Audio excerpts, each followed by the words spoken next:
Hi guys, welcome back to another Patreon form review. We've got 22 of them today. 22? 23. 23 of them today. Maybe 24. Who knows how many we have. But I wanted to let you guys know before we started, give you guys a little sneak peek. These are on the website. We're not telling the entire masses, right? The people who watch these form reviews, it's like a inner circle of people, I guess. We get way less views on these, understandably so. So these are on the website right now. You can snag them if you want before we go live with a review of these on Monday. So that's all I wanted to say. There you go. Yeah, I don't want to hear your tape noises. All right, so from my understanding, we've got Max here already. I'm gonna hop right in. Oh, they're gonna have to like. Oh yeah. Should be at least quick. We'll see. They're gonna have to like one by one, I guess. That was the longest one that took the.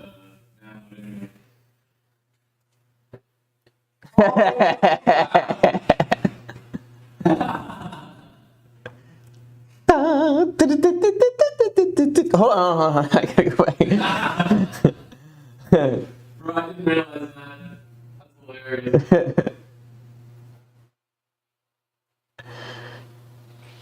That's hilarious. It would have been complete if he had opened in a land far, far away. Oh, that'd be so good. Tick, tick, tick, tick, tick, tick. And then it just like keeps going into the background. Yeah. It would have been worth every second. So if you're gonna do stuff like that, feel free to send a. Oh, that's why you came in. 30-second. Excited. That's the best one to start off with. Okay, so we're looking at bracing and the hand moving through pretty quick. Yeah, now he's made some gains over his form review time.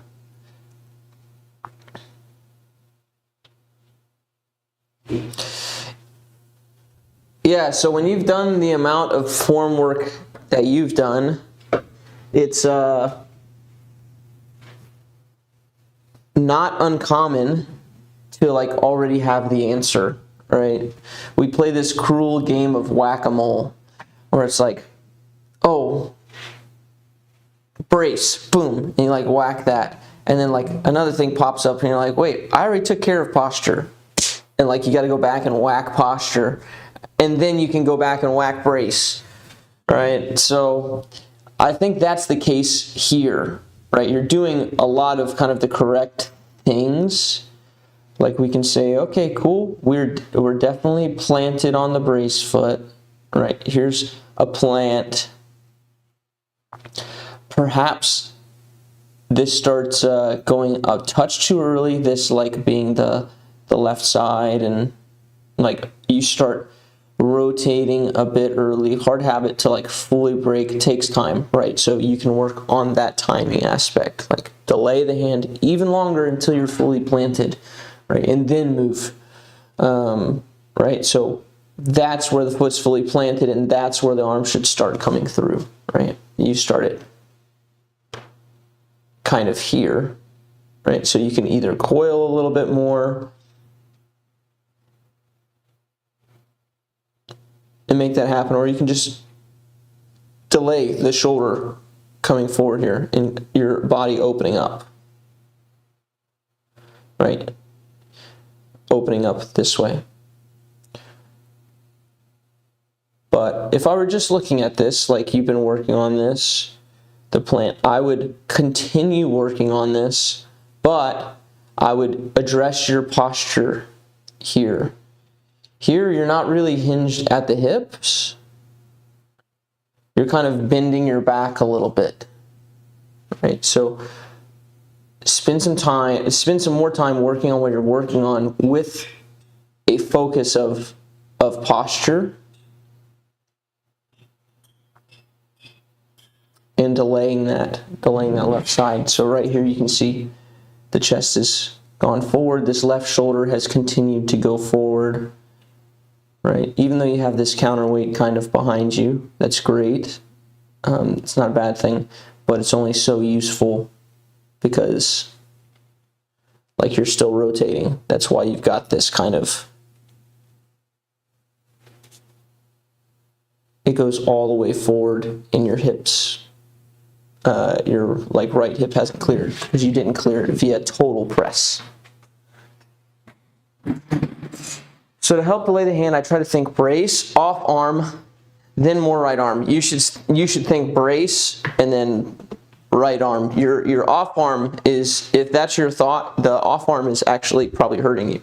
So it needs to go here. You need to shift, and this can hang out with your left leg as kind of a unit. It doesn't need to be punched down. It just needs to go here,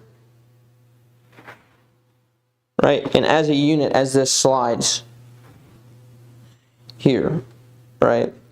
Some people pin it behind, some people go in front, and that's fine, right? But what you're doing is that off arm's causing a little bit of rotation here, and every bit of this kind of a forehand makes it tougher to really brace. So get the posture and then plant without opening, and part of that's going to be this left hand hanging out with the left leg.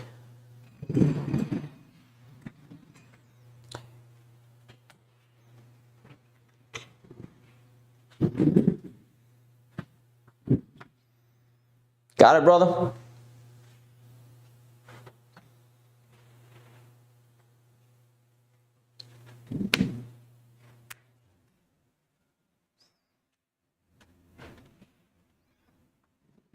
That's a nice thing, is when you get to like, okay, you've done that amount of work and you're at like that level of form.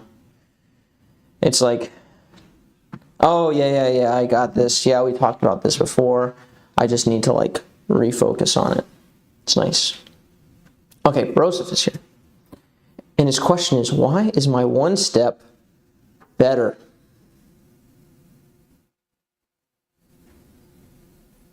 Well, the one step is just superior in every way. But, okay, let's blow him up over here.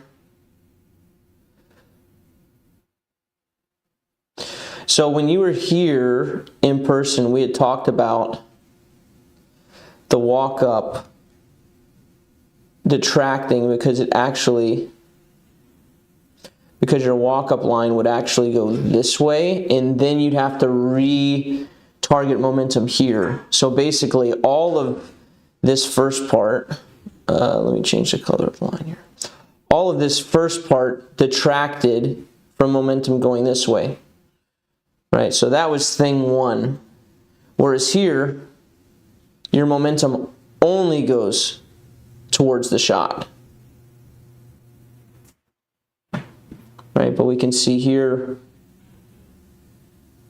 that stepping here, so first step going here, second step going here,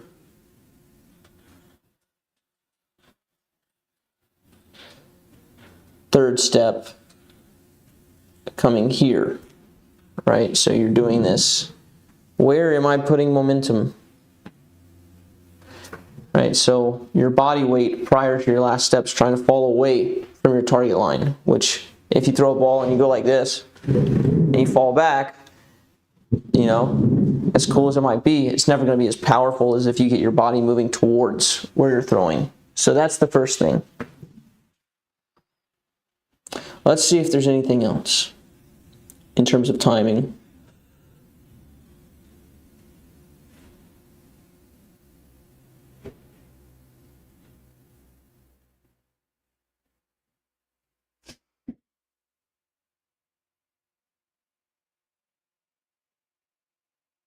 Yeah, so these are both in that same moment of watch your front foot. Here's where the pressure hits. 58 miles an hour. You just planted your foot. Whoops, I did not mean to do that. But you just planted your foot and your hands already here. Compared to the second one, your foot is now planted and you've delayed the arm way more. Look how long that arm is, right? Look how back the shoulders still are. I'm trying to get just like a squiggly line. There we go. Right, look how back the shoulders are. You're already coming through here, right? So the idea is that when we throw with the arm really fast, right, the plant gives us something really hard to throw against, right? We've got this counterweight that helps us here. We've got this plant here that gives us a solid base to accelerate the hand. So if you're going like this, again, that's like trying to, you jump in the air and then you're trying to like shoot a ball or throw a ball mid-air. It's like cool. It's just never going to be nearly as fast as if you throw when you're pushing off the ground, right? Because we are creatures of gravity. So we need to generate force from the ground. So if you don't have anything to throw against, it's tough. So those are the two big things, right? Where your momentum's going and how early your hand goes with your walk up. You guys are having a grand old time. Just making sure I'm not missing anything from Joseph here. Any good videos / drills for getting planted more properly?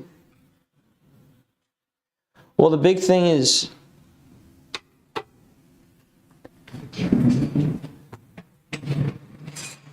you don't need, like, you already do it from a one step. You just need to figure out how to translate that into your walk up. You already have the concept, right? Videos are usually for people that don't have the concept. So if you're here, just go through your walk up. Here, what do I do off this left step? I'm going to coil. So you've seen this. You've seen a cajillion people put out this drill where it's max extension, right? Peak reach back when this foot hits, right? And then from here, the question is, what do you practice? You go shift and slide and then throw, right? There, you could do like a door frame drill here and then throw. So I don't think you necessarily need a video. I think you need to just practice the timing.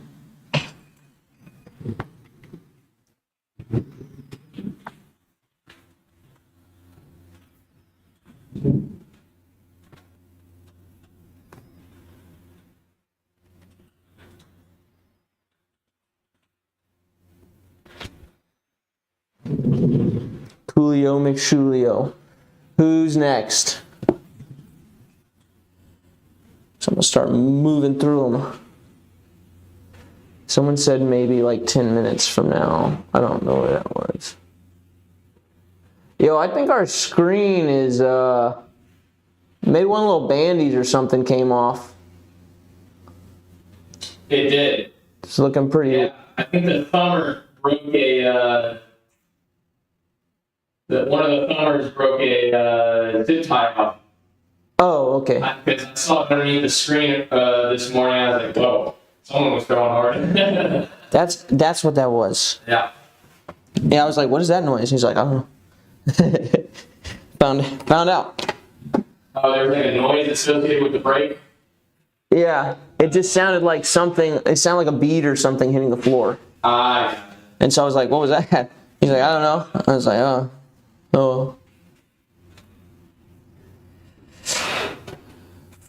This is a new location for this guy. Or it could be the same T-pad from the opposite direction. I've never seen it this direction before, that's for sure.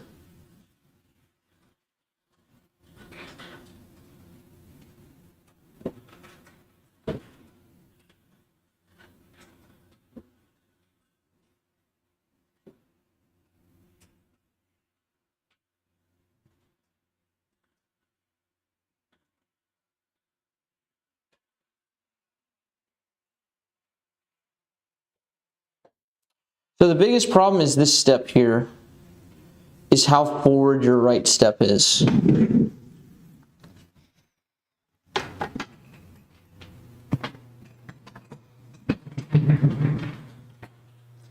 So your prep on your forehand has to be so that when you get here, this step is away from the target. It can't be forward like this, because if it's forward like this, now your hips have no way to lead because they're already gone, right? So all you have left to fire from here is maybe a tiny bit of torso and then your arm basically, right? So we've got to get oriented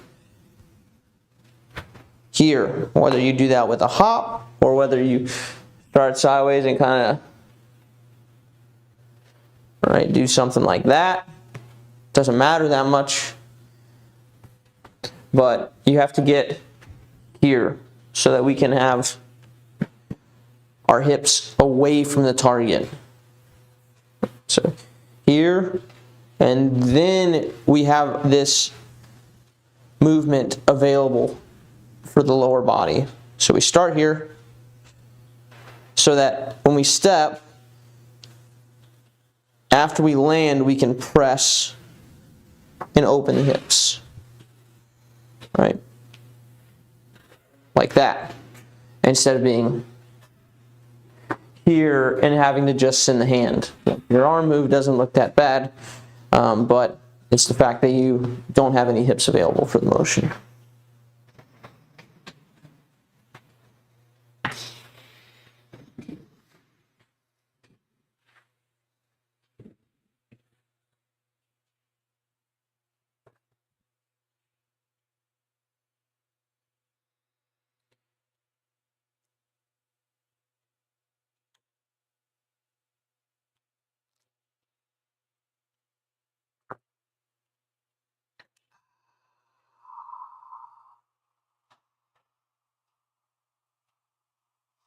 Yeah.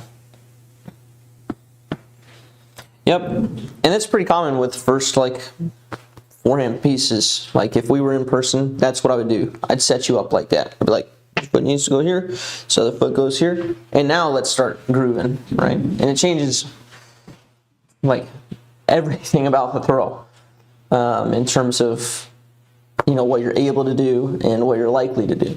So not too much there, other than definitely get that foot flared away.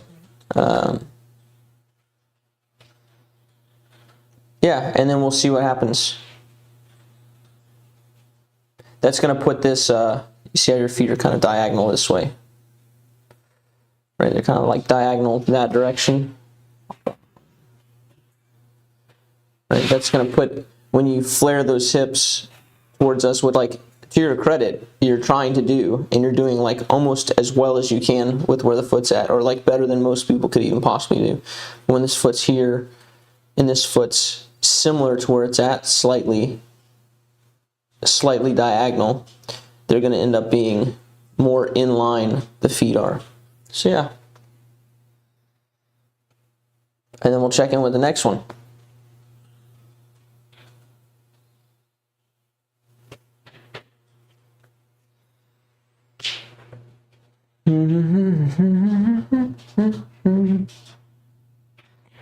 Any drill come to mind to just set up like you did? I don't think you need a drill for it. Just set up your feet with that way, even from standstill, and just start throwing a little bit from there, trying to work on kind of the press of the hips, and just see what happens. Rock back and forth. Yeah.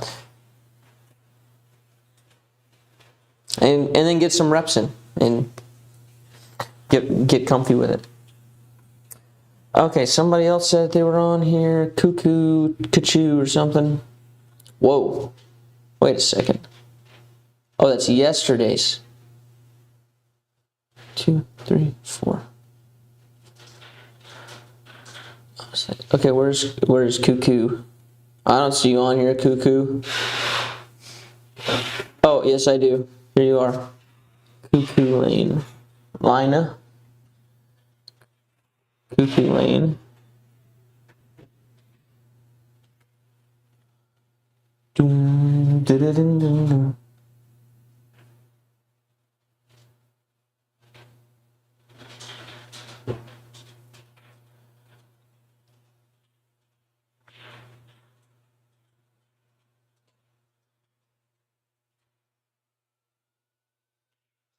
Yeah, you've actually got one pretty like brutal step to overcome here. Despite you doing a lot of things really well, this sucker right here is going to just make your life difficult. A little ASMR.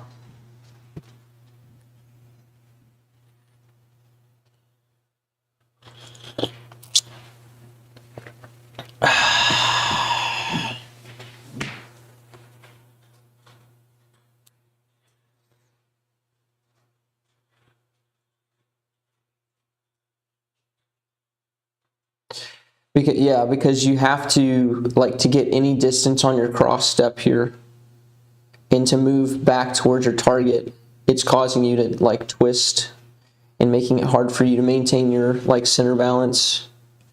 Like you see here how we start getting this like tilt forward. It's like ever so slight, but it's going to cause issues down the road.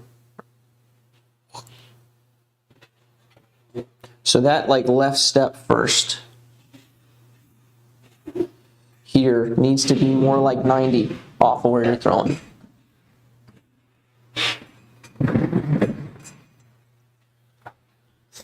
So currently you're here. This step needs to go. So this one flares a little, and then this one is going to go roughly here. Right? And that's going to let you get through here without having to go here. Okay, where am I walking? I gotta walk that way, so now my body has to turn here because I have to be able to turn back at some point.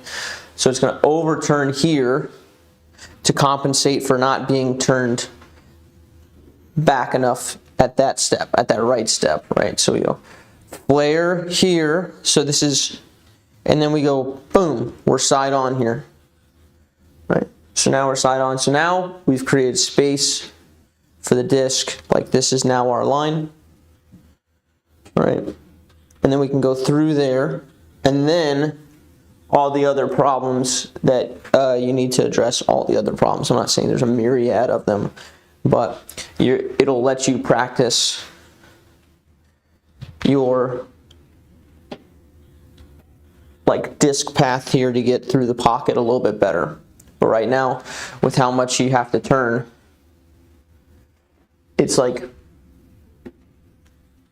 gonna take you around instead of let you go through, right? So it all, for me, I think if you fix this right step here, you make life way easier to stay in your good posture and to set up space for the arm to path through.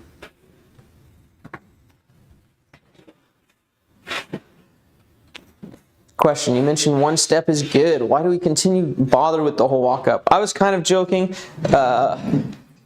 More momentum is better if you can capture it. Like more like you take like javelin throws or something like that. Like you want a lot of momentum into it if you can contain it with your like brace leg. So most people can't contain their like momentum, can't stop their forward movement with their brace leg, so actually it wouldn't be a bad thing for most people to not do a walk up, right? Or to do a very slow one and focus on that aspect. But yeah, it's just something that we talk about on the Discord a little bit.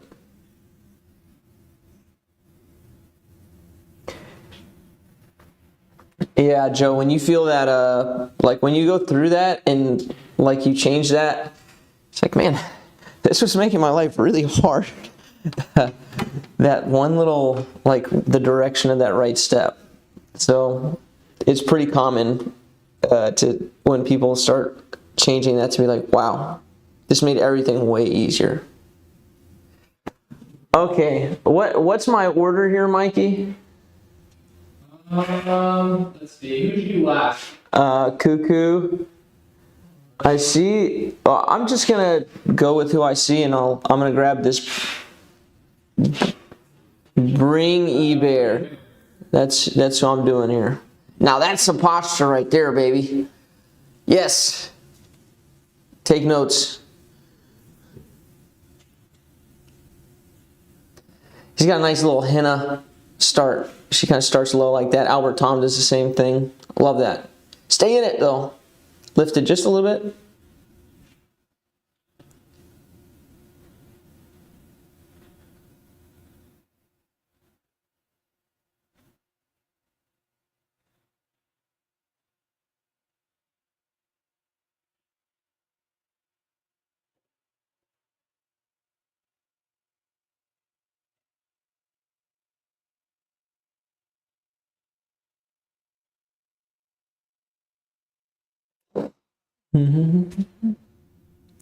Yeah, so a lot of it up to this point is pretty good.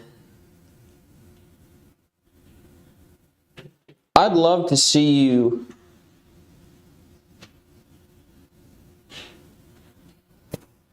let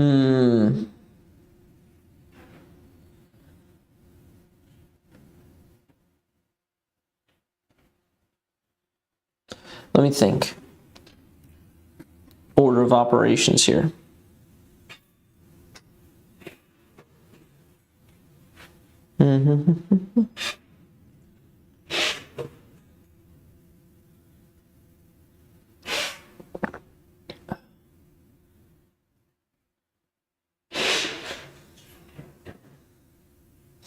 Yeah, I'd love to see you get a little bit more coil with the with the hips. I'd love to see you get like your hips turned away just a little bit more. Right? Somewhere back here, roughly. They're pretty straight out. It would help you stay in that posture a little bit better. Just let this turn back a little bit here instead of being so like straight like that. So I'd love to see here, turn the hips back with the shoulders just a little bit. Sometimes like you see this little like crease in the pant here versus like the stretch.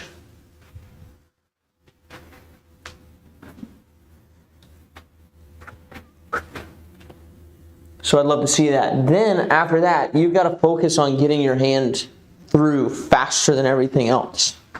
Your shoulder starts like pulling here. And you start rotating stuff around. You can see with your head that it's like, that it's this. When you get back here, you're going here, trying to rotate the eyes, and therefore the hand goes forward like that.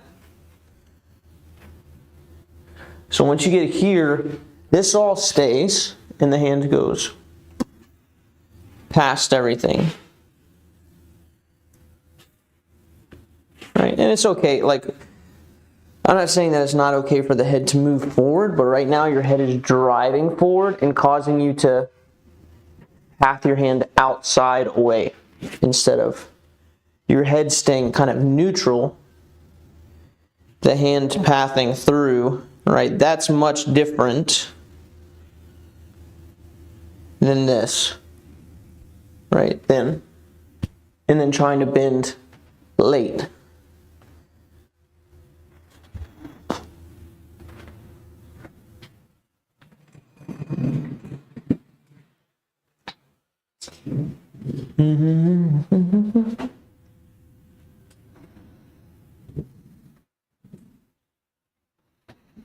So I'd work on getting the hips a little bit more back. I'll show you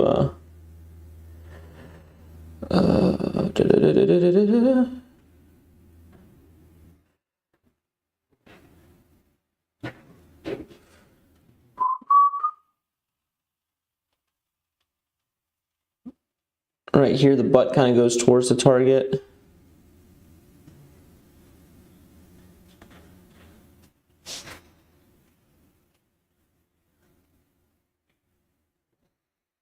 It doesn't want to do it. Okay. So just a little bit more back, and then let the hand come through. Even Simon, who lets his eyes go forward, it's like just very neutral with it. He's not pushing the shoulder forward with the head. It's just going as it wants to go. Yours is pushing.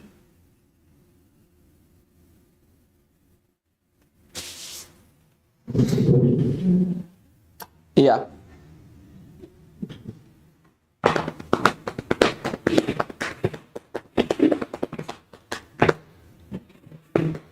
Who's next, Mikey?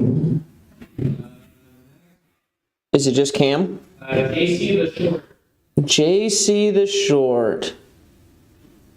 Who did you just think about? Cam? Yeah. I'll do JC and then Cam. Figure out the. Oh, he's the T less traveled. I think Roger Federer backhand. You know, it's never a bad idea to think Roger Federer backhand. JC.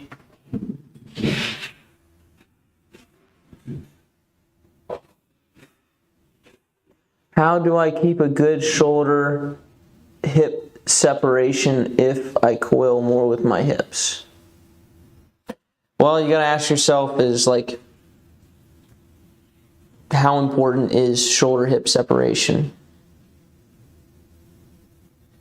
I'd say you don't need to think about that question.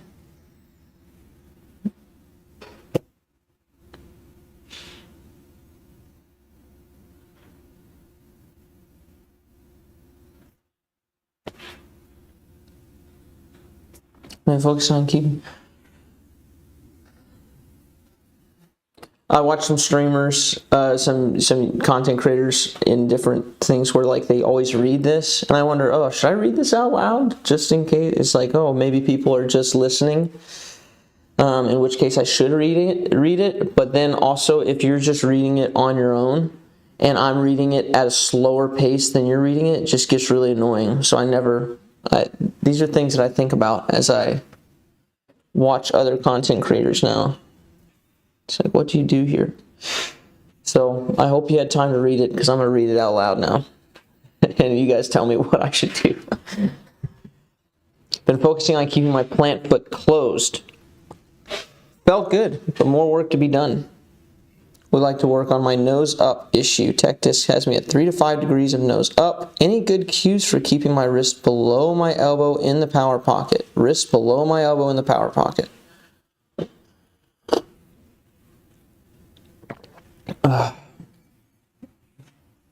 Well, I think you have to ask yourself is like, is wrist below the elbow important? Like, does that even matter?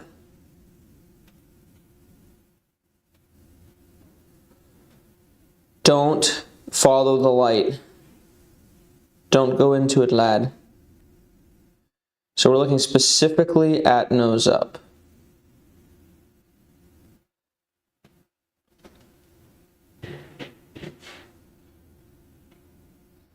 Because here's the thing.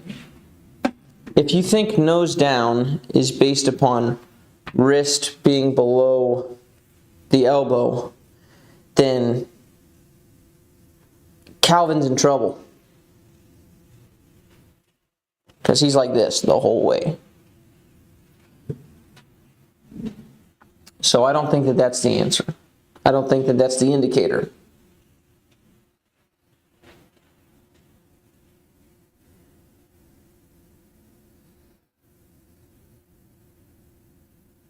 You do something weird though.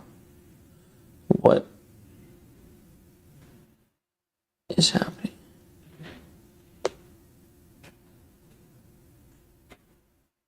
Yeah, you actually have kind of like a Calvin-y from here on. From here, your arm travels just like in a lower slot than Calvin's.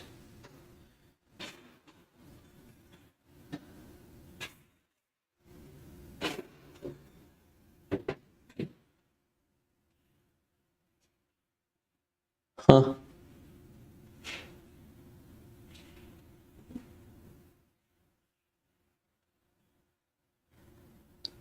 tell me what your launch angle is.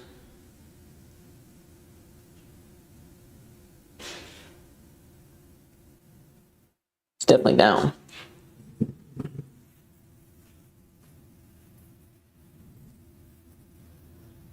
Why is he looking away? Me? What? The guy in the video, he's looking away from his throw. Oh. Doesn't matter that much. I don't think.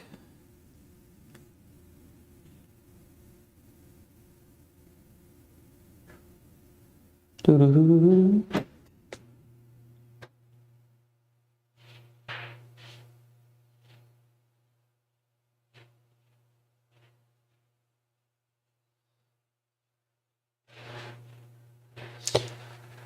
Yeah, so nose angle stuff is, if you have tech disc stuff, there are cues and things like that that can work or not. I just had a lesson with somebody maybe last night or the night before,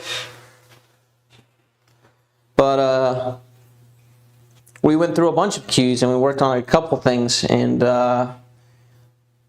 we went through like 3 before one worked. So it's really tough to say exactly what cue is going to work for you. The cue that worked for him, though, was to take wherever you're throwing, show the stamp. Right? So whatever direction you're throwing, you need to show the stamp of the disc to. And then he was throwing, 3, 4, 5, 6, 7 degrees nose down. He was like, he was more nose down than probably he needed to be. And so, which is good, because when he stops thinking about it, he's probably going to mellow back down to somewhere around where he wants to be. But yeah. So you can think about moving the stamp the direction that you're throwing, right? So that's there. If I'm throwing on a hyzer, that's there. If I'm throwing on an anhyzer, that's there. If I'm throwing flat, that's there. So that's kind of one of the easier ones. You can think about flipping the disc over your hand, right? It always kind of does a front flip, not a back flip for nose down. So no matter what direction I'm looking at, hyzer, it's going to front flip over my hand. Anhyzer is going to front flip over my hand. Flat, front flip over the hand, right? Or nose down is also flipping the back of the disc up. Right, so those are some cues.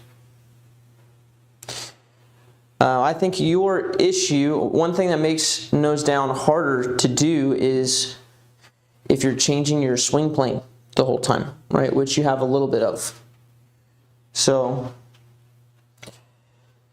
when you start here, this right here becomes my swing plane,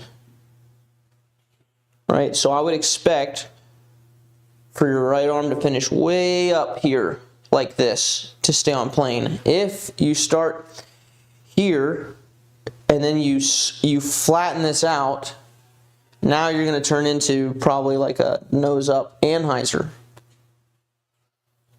So we have to learn how to maintain our swing plane, and you can just do your little like airplane deal here, right? Or you can figure out, okay, where's my swing plane? If I just put my fist on my chest, this is how my body would open up throughout the throw. And so I've got to work on this feeling, right? Or if I had a club or a bat or something in my hand, I don't know where this projector's at. Right, if I was bent here at the hips, right here's kind of my pocket angle. Means when I extend my arm, it's here. This would be my swing plane.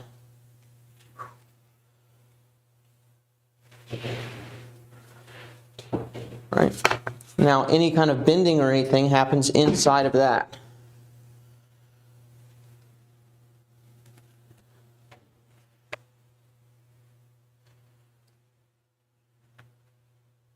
So what you see with like Calvin, for example, is he's here, and his elbow and his wrist form a unit, and he does not change plane. He doesn't do this. He doesn't start here and go up and down. He doesn't start here and go down and up, right? You start and then you go a little bit down, and now you're going back up. Now you're throwing up because you drop the plane, you drop the elbow down, and now it lifted up, right? So it doesn't matter where it is, so long as it's not changing its slot. It needs to stay in this slot that moves it past the body, wherever that slot's at.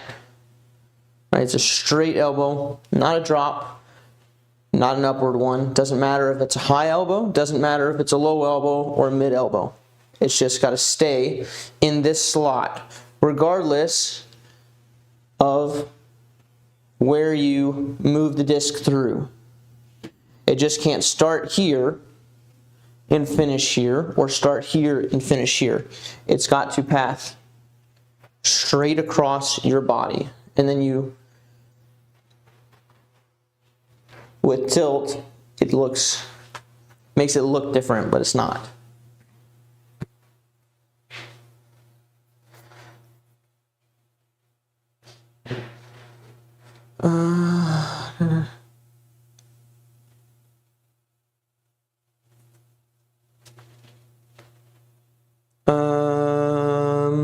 Okay, I think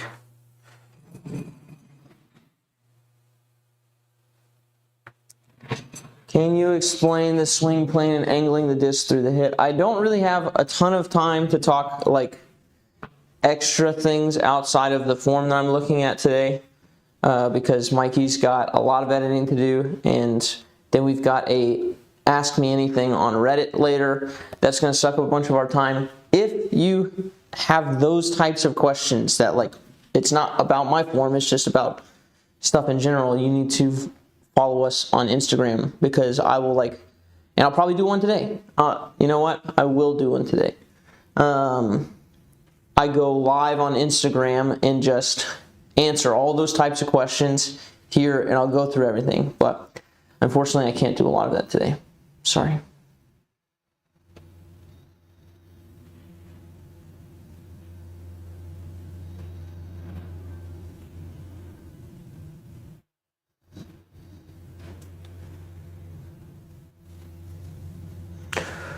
Okay, now I'm doing cam.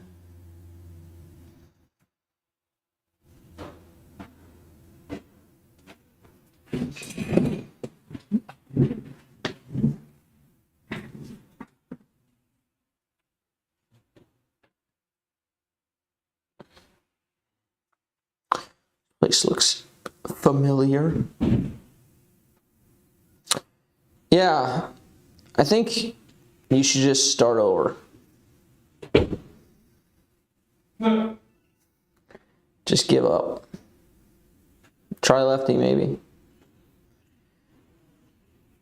Okay, let's see here.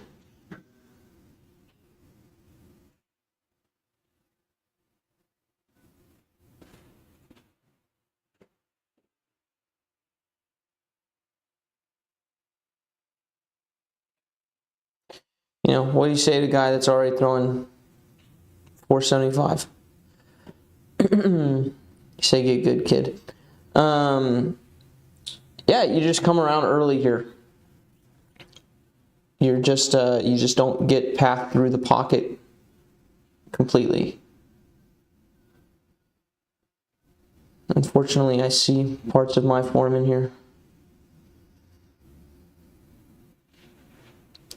Right, the chest has just gone a little too forward. It's been a little too passive. The hand has not moved past the body fast enough, basically. So either you got to slow down the body or speed up the hand.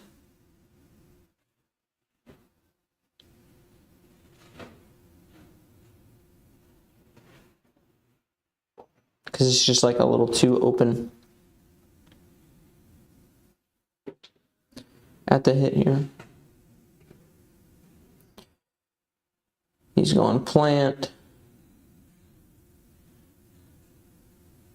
Pull through happening here.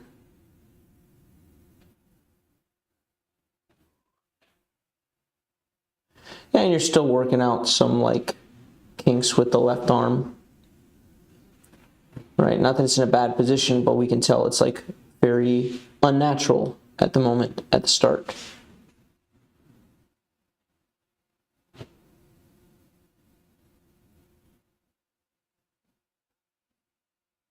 Yeah, you've got to work on the essential motion of this. Like you've got here to here fine, but now I always forget which one's which. Why do they have to be so close to each other? Like when we talk about wrists, it's like, oh, extension, flexion, and then we've got adduction and abduction, and it's like the letter of one word. It's like one letter changes the meaning.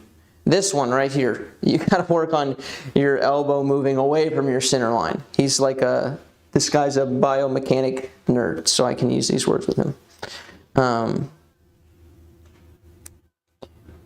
have to like figure out if you're, well, anyways, I don't remember which one. You'll tell me which one is abduction and adduction. But you're missing this. You're missing this extra move here. You get here, and this is coming around, and you've got here, when really you should be getting all the way past your right armpit, basically, with the disc. Go. And move the path the hand faster and get it deeper in the pocket.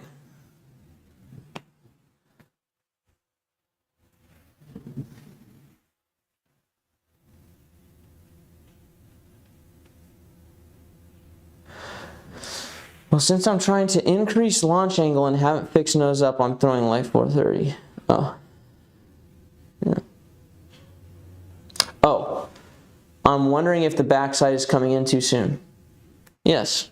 If I had read, I could have just answered yes instead of giving an explanation.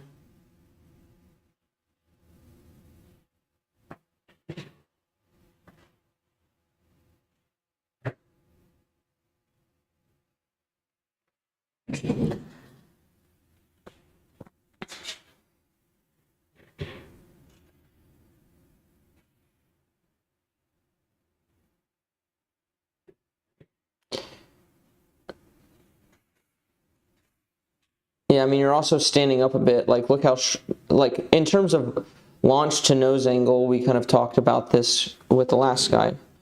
But, okay, that doesn't help.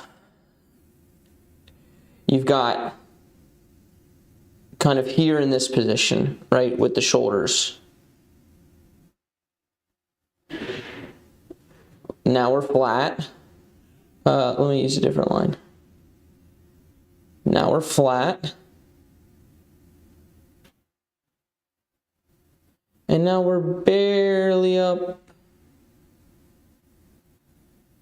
Right, this is an unnaturally low follow through. Your hand should be like over your head if you're having a consistent swing plane here, right? And the reason that's important is because if you're pulling your hand off of that, like pulling your hand down, your body's going to want to throw nose up. Like your body doesn't enjoy seeing you throw 200-foot shots. It's going to say, let's not do that. I know how to fix that. I'm going to throw nose up, right? So this is why swing plane work is so important. Because nose down is always in reference to the swing plane. If this is my swing plane, like this, then this is nose down, right? But if my swing plane goes from here and then it switches to flat, where is nose down? It's got to be here. So now you've got to get from, what would have been here, and now you've got to get your hand here. That's not going to happen, right? Your hand doesn't want to go, oh, I'm rotating this way. Oh, we changed the swing plane last second. Let me adjust and throw like that. No, it's going to want to stay there. So now the adjustment that you would have put for here, same arm position here, it's just nose up for what a flat shot would have been. Right? So when I'm talking about swing plane work, it's like it all affects nose angle. You can fix it If you can fix it on one swing plane, then you have to learn how to like go through all the different angles. That's why I like the cue of work on your posture, work on your swing plane, have that little, you know, twirly bird deal to get your swing plane, and then actually work on your nose down within that.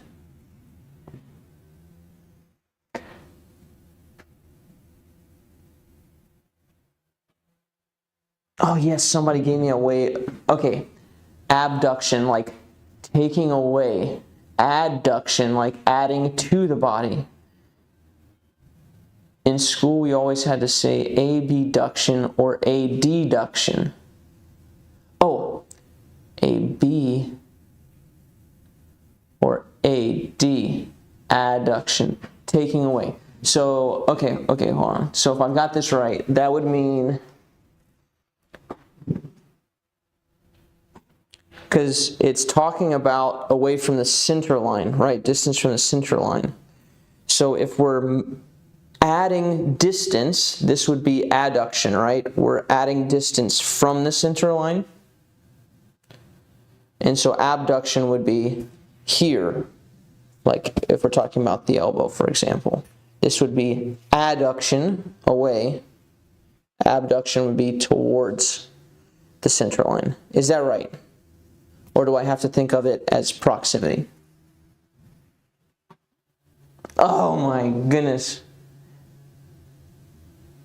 Abduction is away from center. Adduction is towards your center. So I have to think of it as, okay, here's my elbow. Here's my center. Adduction is towards your center. So we are increasing its proximity to center. We are adding closeness to center. That's weird. Why didn't they do it the other way?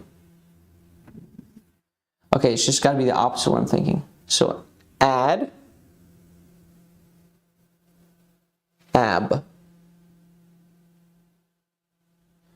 Or maybe I can think abstract. Okay, well, yeah.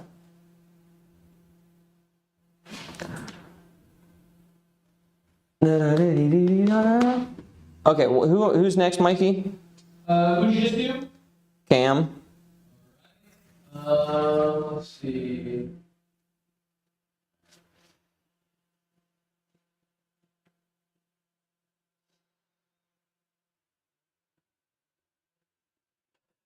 Let's see. I can probably look. Wi-Fi said they're here, or Fifi. This person says that they're here.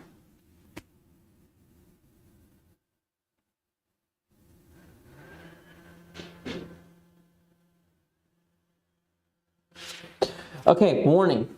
The lights in this garage flash during this video. So if you got something that says you shouldn't look at flashing lights, well, close your eyes or just listen, meditate. Here it comes. I didn't even warn you before I started doing that. I kind of did though. You knew it was coming, right? You knew.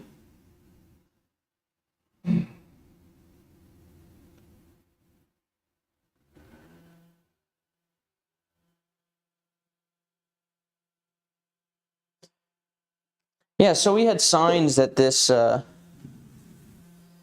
rotation was coming through early, right before it happened.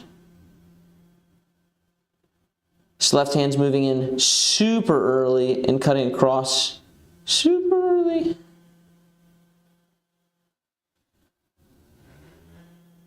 Obviously, yeah, obviously has worked on deep pocket. It's being hindered by the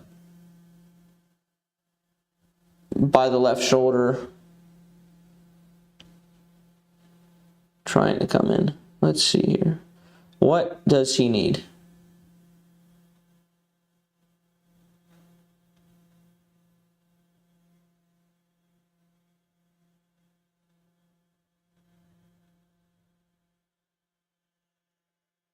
His left hip is like rotating, like there's just too much rotation happening. You've got natural instincts on other stuff that's really good.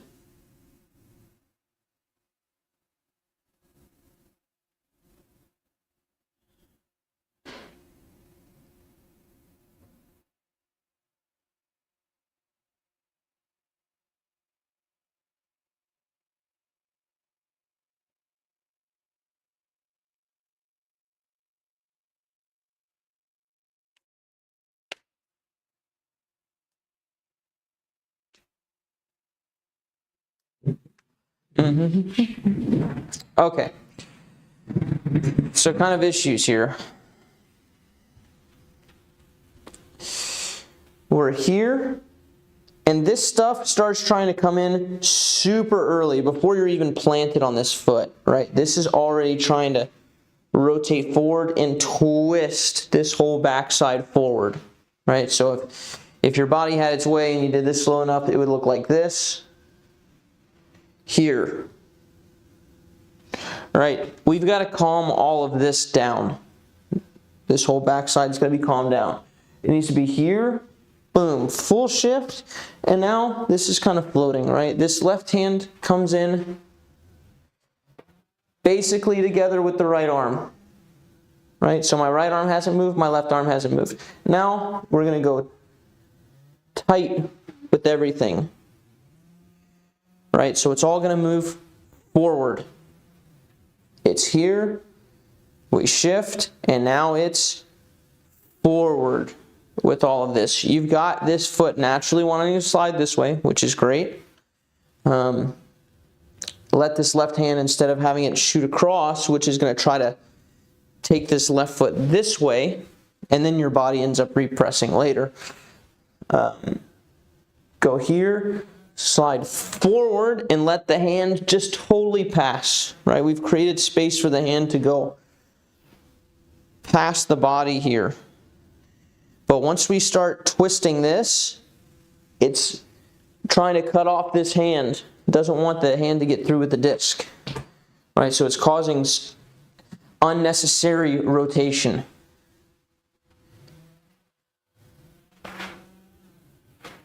Right? If you try to start spinning this stuff around early, you need to go instead here, and now everything slides forward. Boop. And then it comes around. Here, boom, everything slides forward. This left hand can hang out somewhere around the left leg. Here we get our stretch, which starts bringing the backside around then. Door frame drill, not a bad idea for this. It wasn't locked. It wasn't locked. Shoot. Okay. So here we go. We're set up just a little diagonal off the door frame, right? Not like this, not totally like this, just a little bit diagonal. Good posture. Fall off the frame. This is supporting me. And from here, we let go of the frame, and now we're shifted, and now slide everything forward.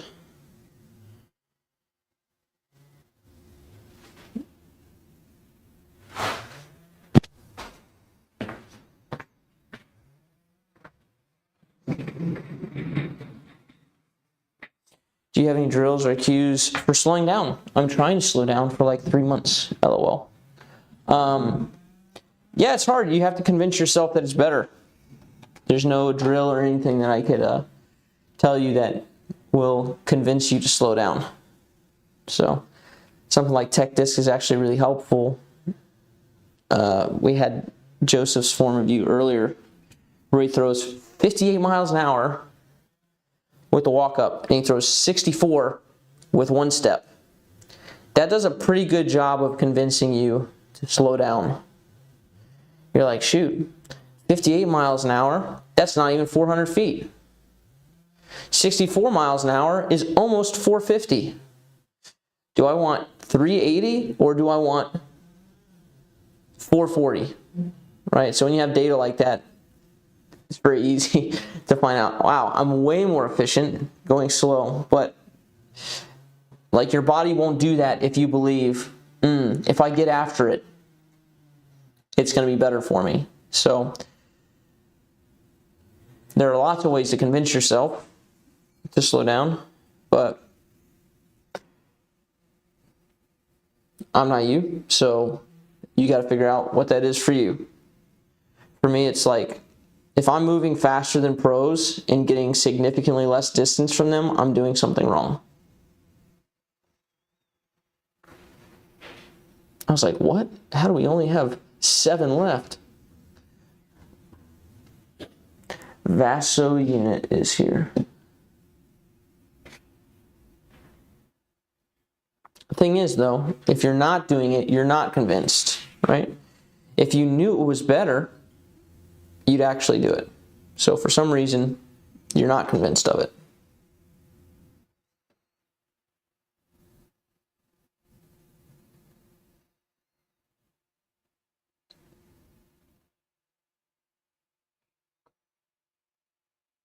Yep. 1 leg drill is in order. Yeah, this is a lot of twisting here.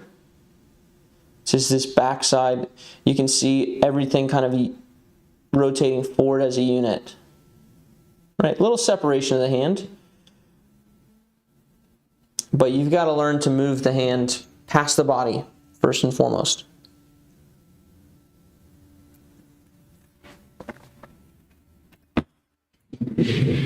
Right, and the best thing I know to do for that is a 1 leg drill, where all you can do is move your hand past the body. So we start here. So actually, just to show you the problem here, the difference between this, where everything is moving together, now your distance is capped by how fast you can move everything, all right, versus here, my distance is capped by how fast I can move my arm. Right? I can only spin so fast. I can move my arm much more quickly, right? If it's not attached to everything else, right? So how do we practice that? I like to start here, as if you were going to like squat down and pick something up over here, right? So that puts my left leg behind me.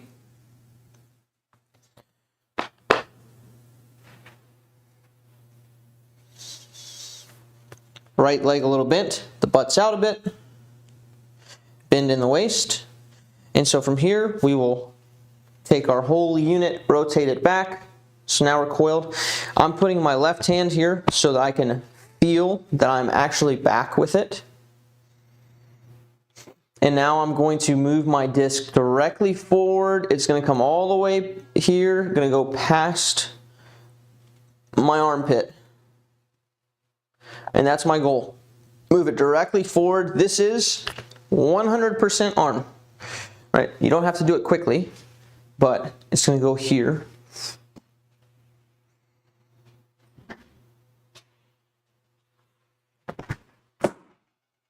Now my hand has moved past my body completely. This is like the #1 thing you have to learn, I think, to throw past, other than like grip, to throw past, 300 feet, let's say. For most people, if you can move your hand past your body at 50 miles an hour, which is probably attainable for most people, you can throw 300.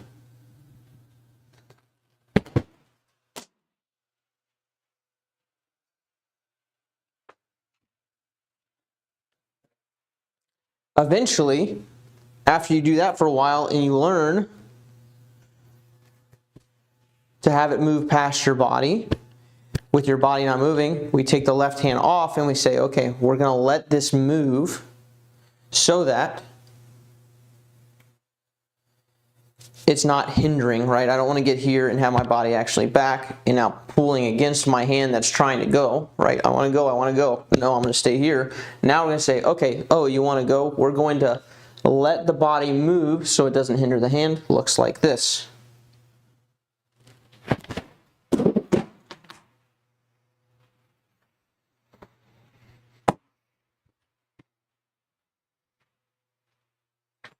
And then you do that until you can get that correct. Here, moving past the body, past the armpit, going right, not opening up from back shoulder, it's going through, like that.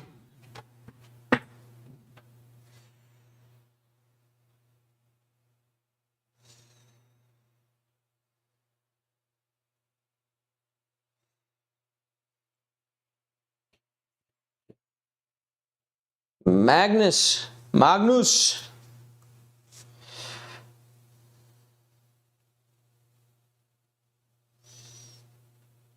just had the thought of, man, I'd love to meet Magnus Carlsen. And I thought, you know, he's probably not like one of those people that's just like great to meet. Yeah, like, I'm pretty sure what you see with Magnus is what you get. It's not going to be like thrilling or anything. But I kind of like that. I'm one of those people that's like, oh, if we're all just like, if you're playing your game and I'm playing my game, chilling in a room, it's like quality bonding time for me. So it could just be like playing chess and I just be watching, or playing Brawl Stars on my phone, and that's perfect. It's the things where you have to like talk to people all the time, like, ugh.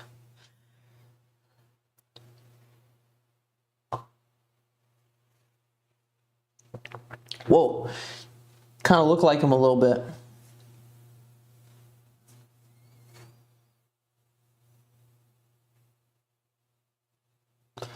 Magnus.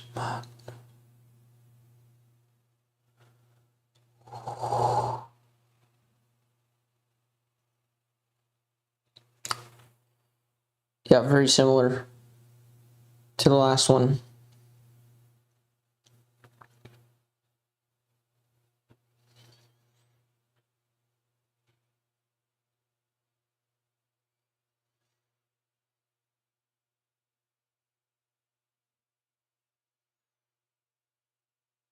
See how everything's going forward together as a unit? Left hand, left shoulder, the disc, it's all attached to here. Right? It's all attached to this coming around. Right? I'll go frame by frame again.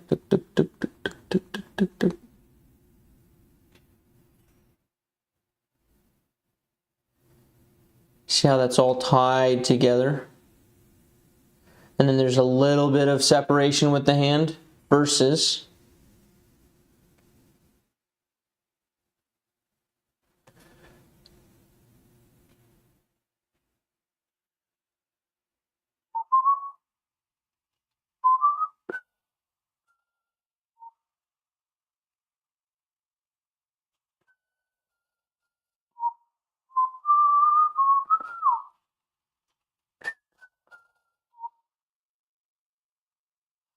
so check here. Same frame by frame. Just look at kind of the left side and the right hand. Okay? Here the left side's slowing up big time. Now the left side's kind of anchoring here. Right? Not wanting to move that much. But the right hand says, I gotta get out of here.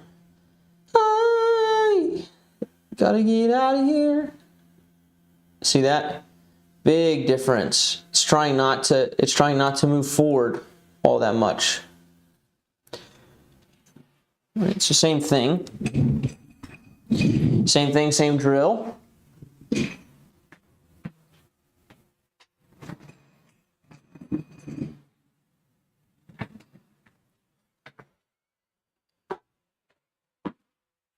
Same drill from before. I will show you just in case you didn't see the last one. But one leg is great for this. We start here. Get your posture. Your hips actually sit a little too underneath your body. So you need to have this hinge in the hips here.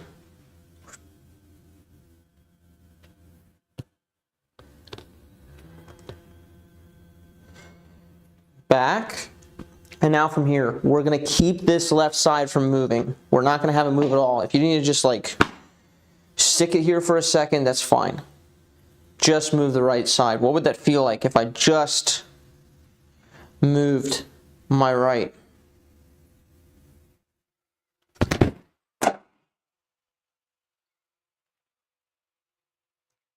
Perhaps a little awkward, but hopefully different.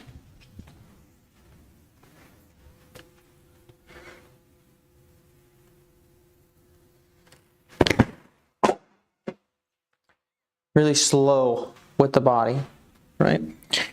And think, when we watch pros, what are we seeing? We're seeing, wow, they're moving way too slow for how far they're throwing that disc, right? This is, the eyes like to see like big movements, right? So when we see amateurs go like this, whoa, that's why it looks like we're moving way too fast and not throwing far enough. What we don't see is their hand go blur super quick, right? Because our eyes just pay attention to the whole body. It's like, oh, they're just going like this. Like, it's just super slow. And then they throw country mile. It's because that is slow. This is slow. This is fast. Then we let the shoulders go, but only as much as they need to.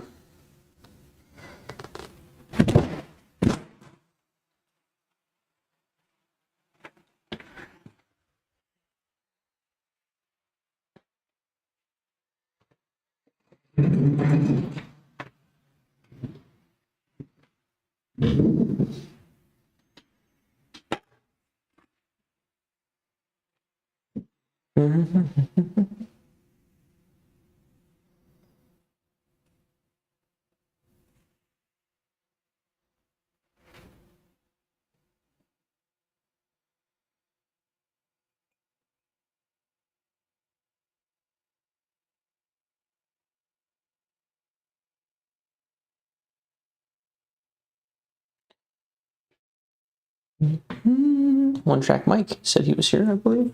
Is one track mic even, do you have one track mic? I've got him. Okay, cool. Yeah, you said he was in. And then, Chaperone after that. Chaperone. Or Chaperone. Like a horror movie.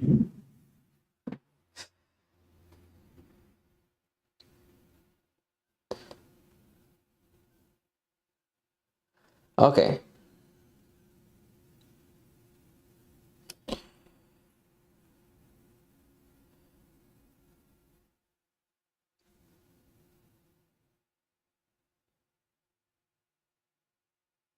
Okay, so a couple things. I'll highlight stuff.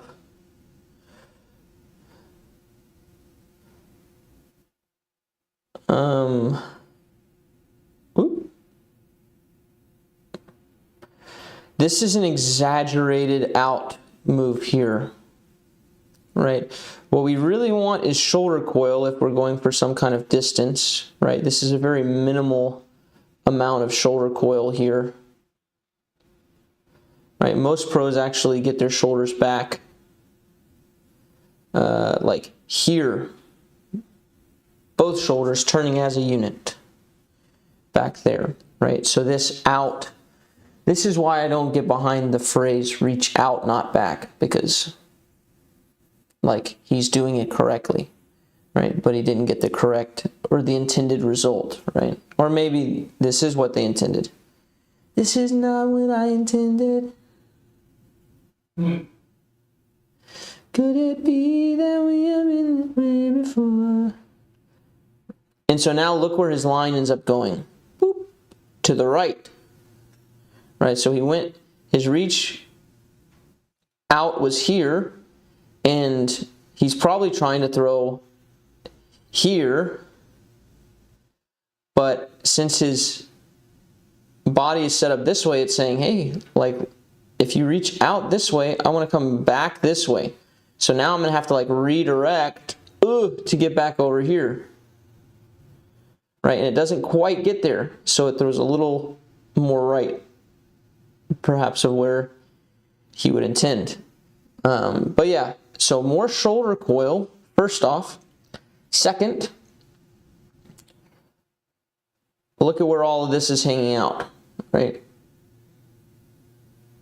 Here. Right, we want, well, did not like that. Oh, maybe it can't see. Find him. He's here. Oh man, it can't see you. Well, that would have been really helpful probably, but your body likes to be tight, close together, your left side. So two things here. Sage Frisbees is here ×3, Mikey. Okay.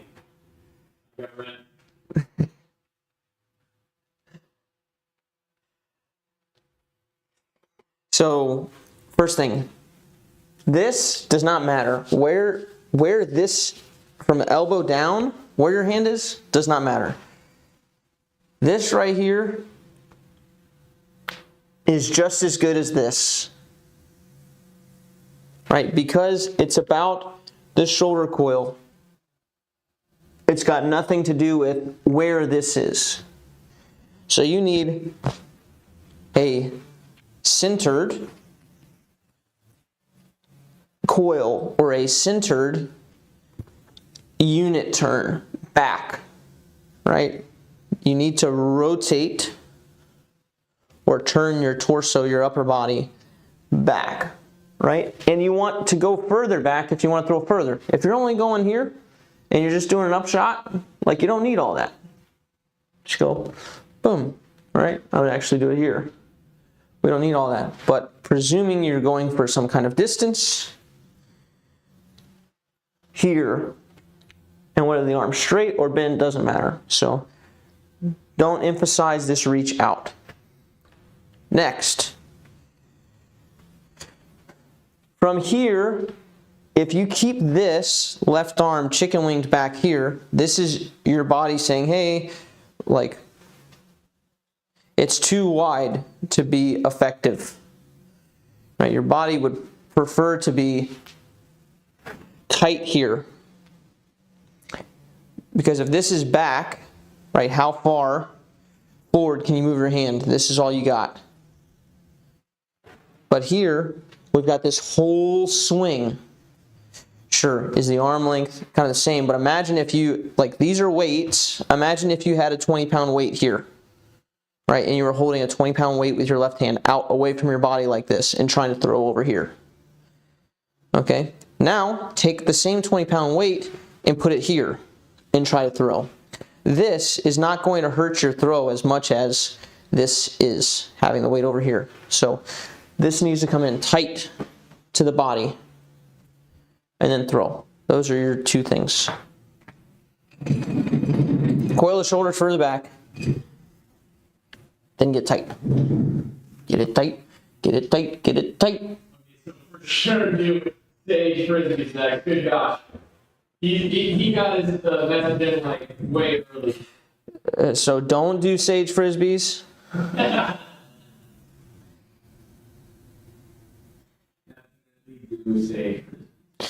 Sorry, other Mike. I thought Mikey's stuck together, but apparently not. It's a Mike eat Mike world out there.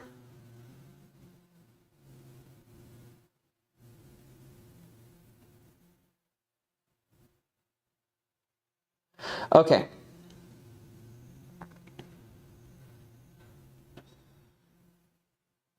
We want to get rid of this,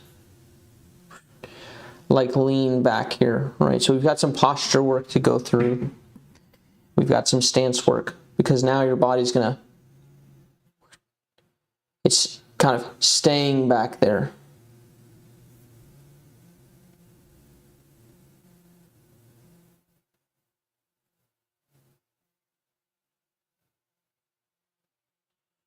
Right, really what we'd like to see is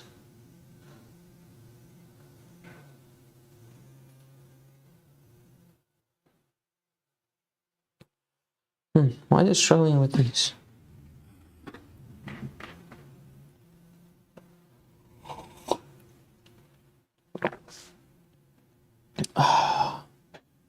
Come on, meow.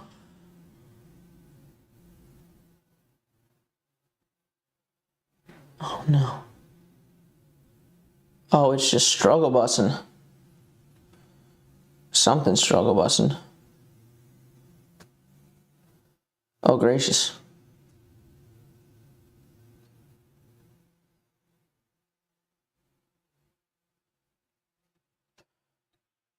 I do not know what is happening with my on form right now.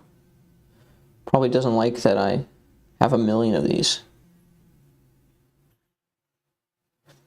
Oh, this angle's gonna make it look like he's off center to the normal eye. Okay, well that's not helpful for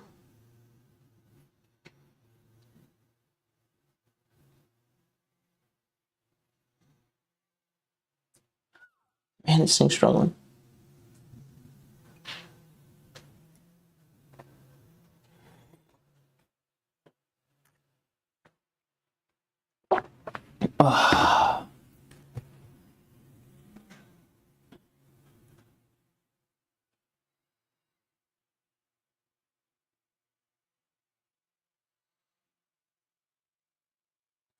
Yeah, a lot of this can be solved, I think, with your butt out. I am a huge proponent of posture here. But here helps you get through and helps you stay balanced, right? It's very hard to be like moving like this when your posture's good, right? It's very easy to kind of get caught back there when your hips are underneath you, right? And your posture's not good. Get your butt on the floor. Stick that sucker out. And now move through and stay balanced. If you have to move through like this,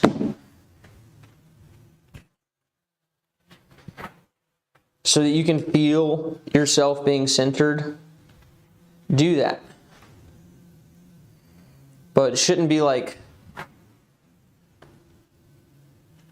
all this back and forth, like the hips moving crazy. Right? It should be here.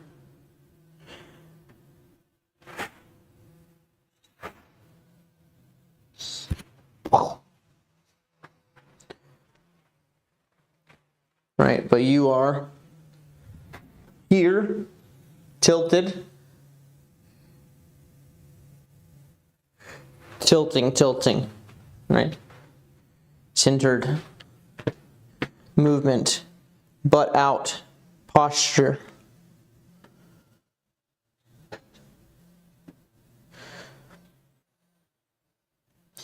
Is your intent to throw high here?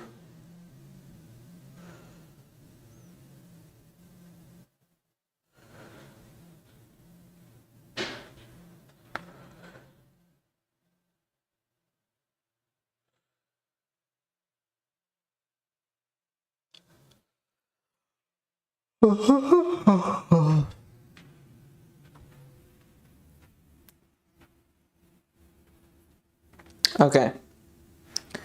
So if we're throwing up, then the whole thing, right? The posture doesn't change. You still have to be here. Right? But if you're upright like this, and then you try to tilt back and throw up, you're just going to throw it nose up. Right? Instead, we take the same posture, and if I'm going to throw up, I act like I'm walking uphill. So the whole thing does tilt back, but it stays tilted back. like, or up.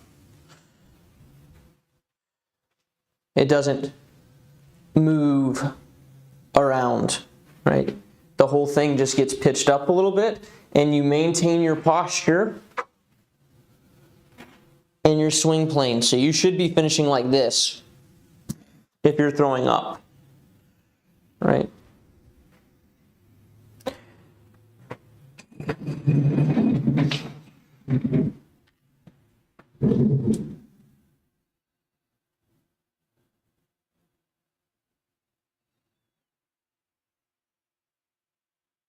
See how low your hands coming here? Doesn't even finish like above your head, right? Because your posture is not congruent with where you're throwing. Congruent, it's not in line, consistent here.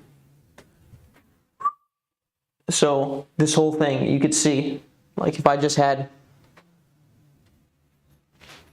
butt out posture here, think Jennifer Allen.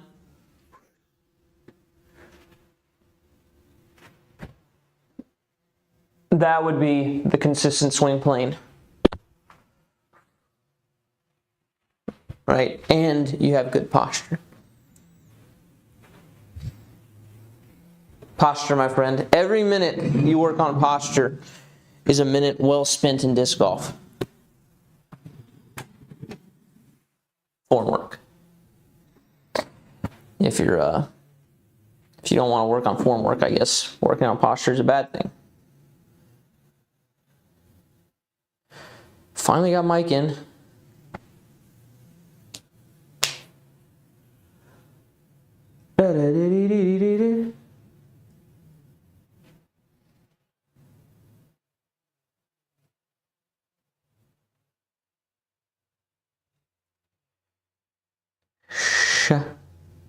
Shapiri. Is this a forehand? It is. Wow, that's nice. Where is that? Florida?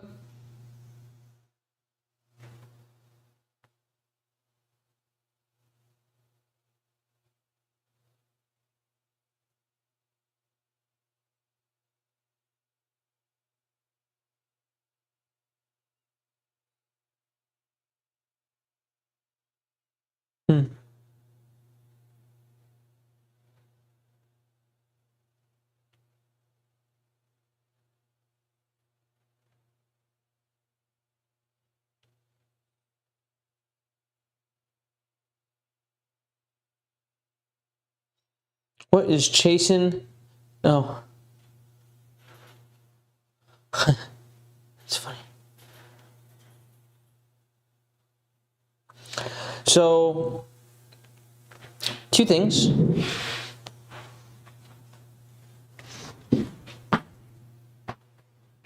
Is the posture basically the same for approach shots? No.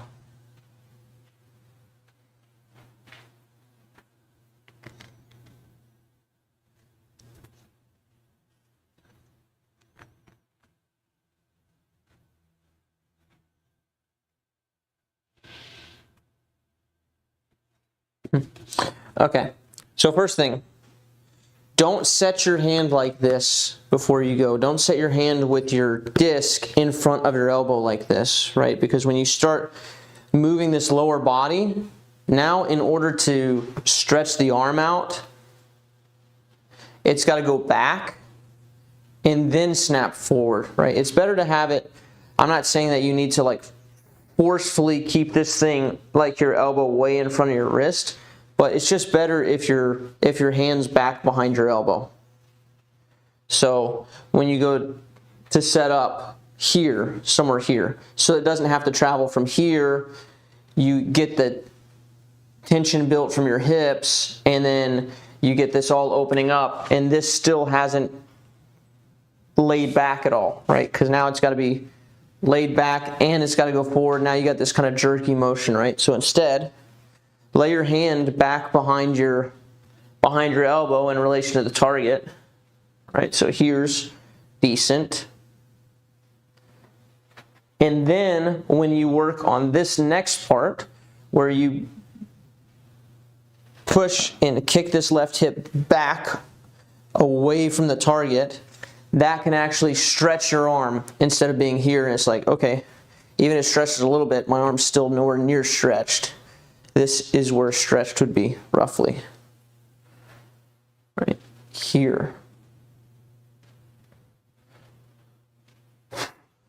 Right here, you never hit that. But, so first thing, hand behind elbow just to start, or at least in line with it. It depends on your flexibility. And then here, press with the hips. Get this left hip clearing back so you're not just stuck on this hip and forced to throw with the arm because this sucker's not moving and not pulling the hand forward. It needs the lower body needs to have these hips rotate in place here. This left hip goes back, the front hip goes forward,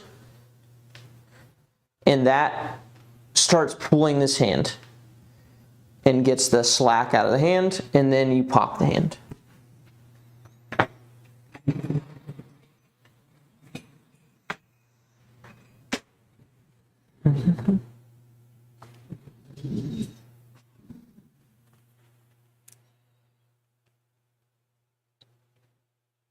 Who was that? Shepari. You already did Steve Huber. Nope. Steve Huber is going up now. And my coffee is going down now.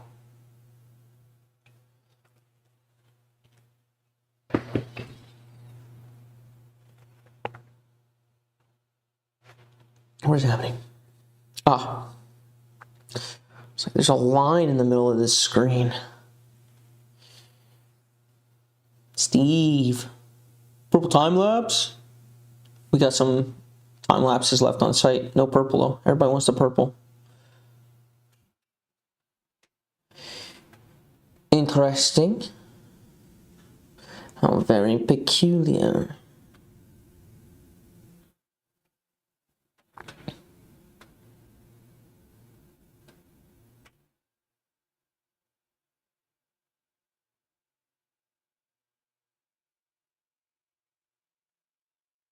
Okay, I gotta pick one. I'm like darting back and forth between the behind and the side on.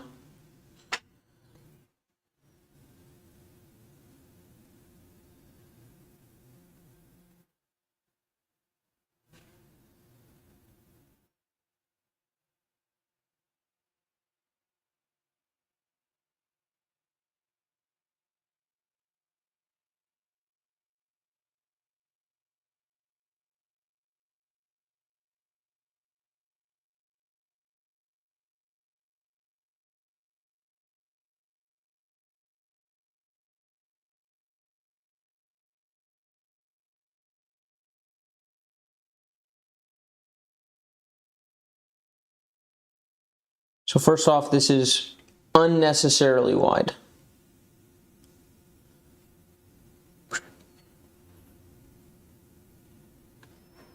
This disc should probably be closer to like here almost. Like your hand should be more like that.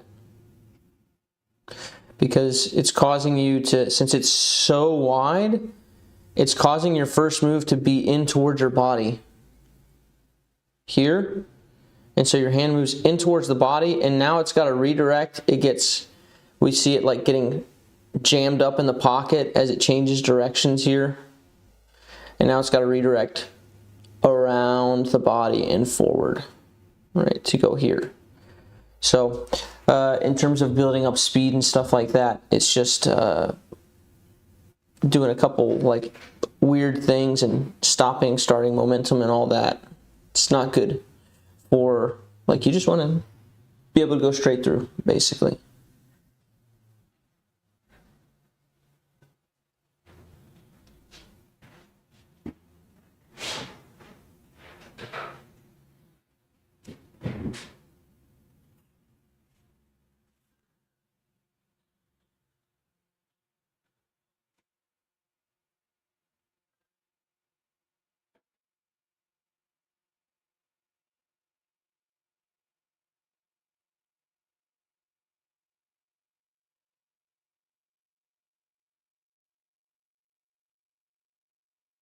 I do think that this walk up is a bit exaggerated to the right, which is probably why you started developing the severe reach out, right? Because you're walking up right here and the disc has got to get back forward. Well, if you had the disc like truly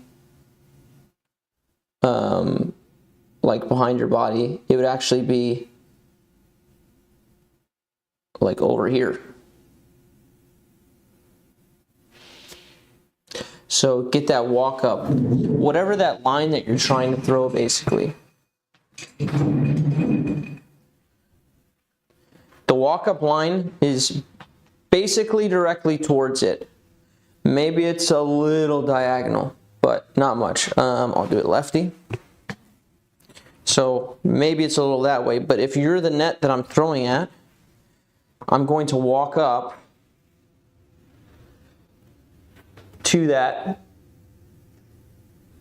net here, right? And from here, I've got this coil, and you can still see the disc path. Now the disc doesn't have to go here. If I was set up here and I had the disc out here, well, now I've got to go here and then here. You can't build up speed here, because if you went as, you know, let's say as fast as you possibly could from here to here, well, you'd hit your body. And so generally your body doesn't like that. It's going to say, let's do this slow, and now all you have left for the swing to accelerate is here. That's only half the swing. So you're leaving a lot on the table there. But if you can walk up and create this space with your walk up here, coil, now the disc has a straight path, and I can start accelerating all the way back here. Right? So get your walk up more in line with where you're going, and then that will allow you to coil this shoulder all the way back off of the line. Right? This is away from the camera here. And that means that I've got all this space away. Now I've got all this space towards to accelerate. Ooh.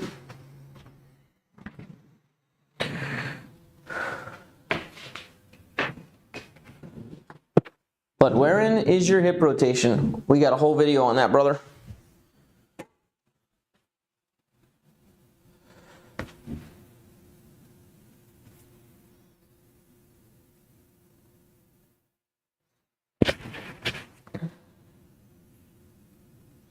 Okay. Come play toboggan with me this summer. That'd be cool. It's expensive to just travel though.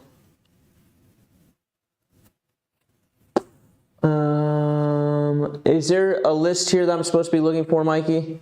No, I'm testing out stuff to see if you can get set up for a queue. Yeah. But I do have a link. So you did your chaperon. There's some B6. Nope. B6 and then McLovin. Okay. B6 and McLovin.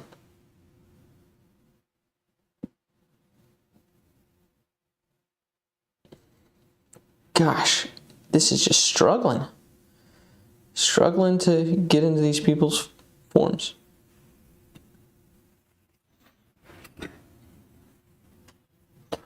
What have you got, my brother?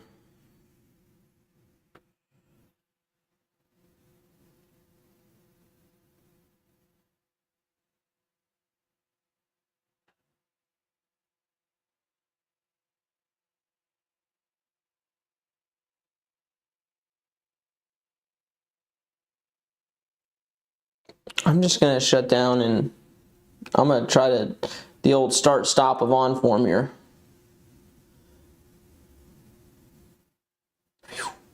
Ba-doop.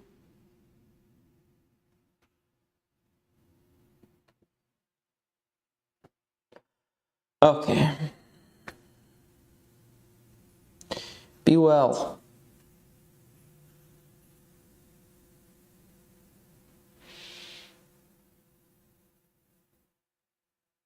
Don't want to speak too soon, but it definitely seems like it worked.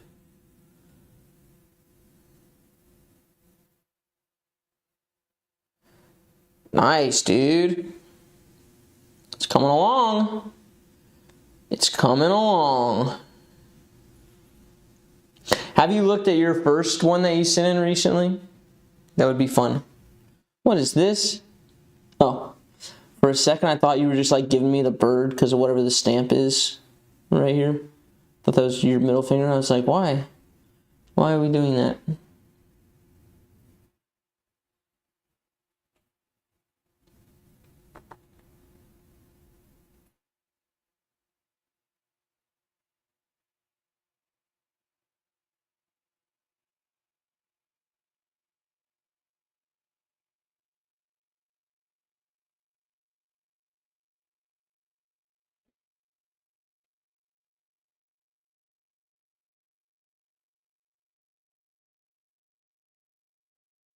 Here's your little hip press. Yeah, it's coming along. Coming along. Could the hand go through a little bit more? Yeah, I think it could.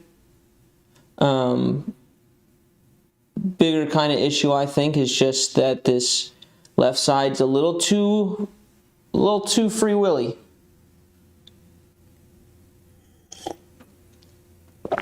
Don't free willy, cage him.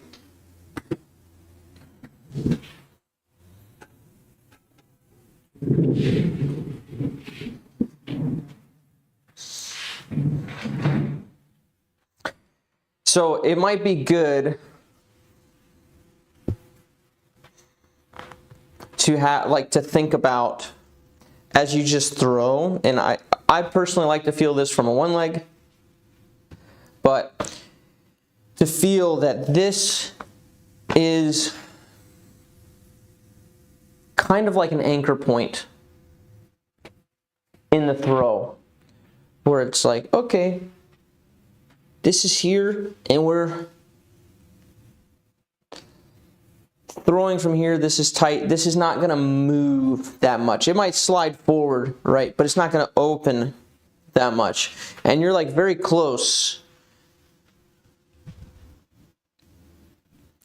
Spike, I'm going to tell you right now, I'm not answering your questions on the Reddit AMA. You have special privileges. You could message me and I will talk to you all you want.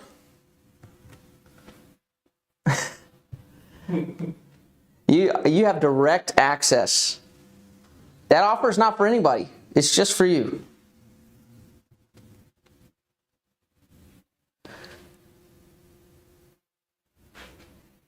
So here, this anchor, right? You're going to feel this stay, right? And then after this whole thing kind of clears, you'll have this right side go, you'll get this stretch. And then this will swing up afterwards in the follow through. So you're kind of missing a little bit of that feel there, I think, to where this gets tight and kind of stays. This goes, and then eventually you get to this, the hip stretched, the right shoulder stretched, and the left side's like I would like to go now, so that you don't hurt yourself right side. So it starts with kind of anchor, so that we can throw against it, and then it serves as deceleration. So it looks like swing, swing with demonstration.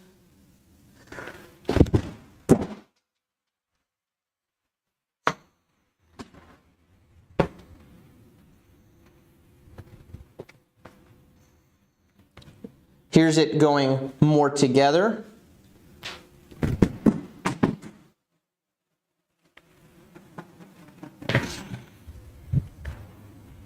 Here's it staying. The right side swings, so swing, swing.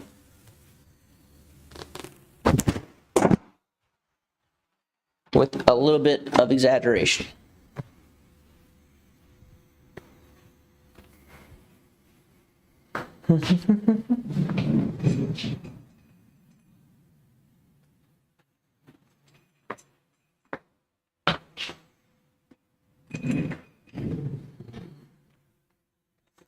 Do you feel like you're sending the left arm back? More like it's staying? Like, yeah, you can. It depends. When it comes to feel, it's like, my feel is very close to what really happens. So for me, I have to think about what's really happening, and then I match my feel to that. But if someone's arm was going like forward, I would say send your arm back. Just try to send it back. And I'd have them try to do the opposite of what's happening. So it's really, when you get to cues and when you get to feel-based stuff, it's much different person to person. So for me, it feels like, oh, it stays. I get this nice big stretch and the chest opens, and then this side kind of slings up afterwards.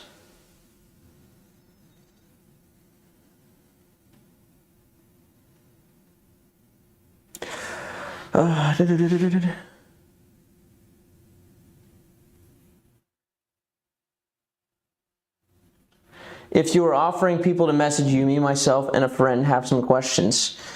Depends on the nature of it, but Spike is kind of in his own category for reasons. So, because he's a bit of a antagonistic troll. So I'm willing to talk out his problems with me as much as he wants, because I am more than happy to talk with people who have issues with me. So don't send me just like, hey, could you take a look at my form? No, because people are paying for that right now. And so if I help you with your form in a private message, which is what most people message me when they just want to talk to me, it's not like, hey, how are you doing? Oh, I hate your guts. It's like, can you help me with my form? It's like, yes, this is the means for me to help you with your form, and people pay for this, so I have to honor that.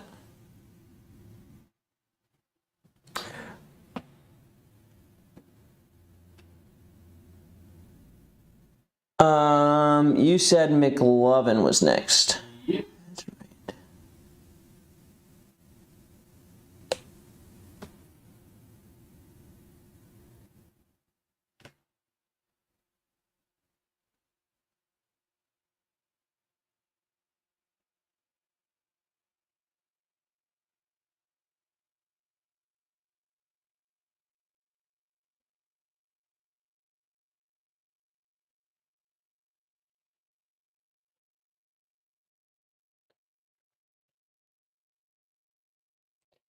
So all I say, I'm not cutting off communication with people. I don't want it to be like, oh, if I troll you, that's the only way you get to talk to me. No, but there's also a line where I can't say like, oh yeah, your form looks good, but I would work on this and this and this and this, right? I can't do that, which just so happens to be what 90-something% of the messages sent to us are. And then another is like, hey, we want sponsorship opportunities. So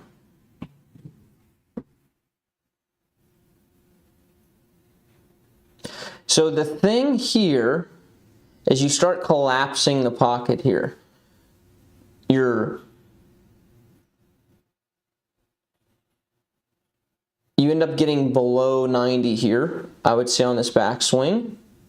And then we've got the whole, this all is moving as a unit. You see how the right shoulder and the left shoulder and the disc are kind of all going together like this.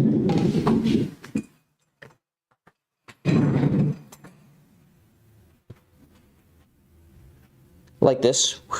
And you actually start here with a little bit of like a shoulder shrug, which is what's collapsing this pocket back here, like this.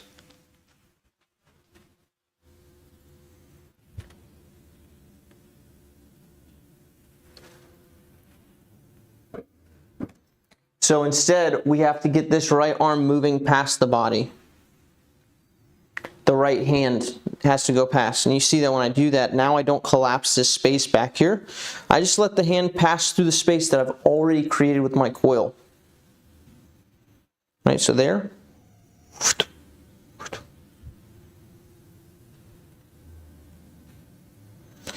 And so now I've got this nice through.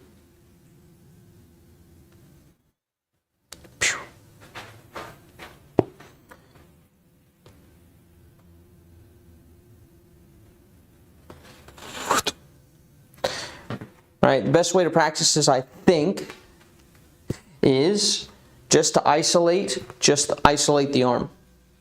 So it starts here. I like to start one leg, get the posture good, butt out, knee bent. This left leg needs to be behind you, like you're gonna pick something up here. It adds stability when we're doing stuff on this side of our body to have this foot behind us. And then just, you can hold your body back, send the hand. Now I've got this not clicking forward with all of this, not dependent on that. And then eventually, you let the body go forward. Here. And left hand off.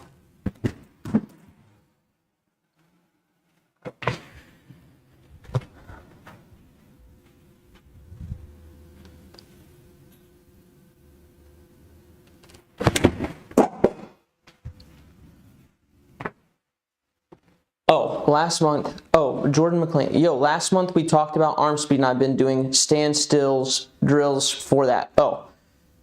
So arm and shoulders are two different motions. Yeah, essentially, sorry I didn't read your comment earlier. Essentially, you have to be able to get, there's a move that most disc golfers miss, and it's from here to here, right? You've heard elbow down the door, right? Or break the window or whatever. It's this move, which is abduction, right? It's moving the hand past the body here.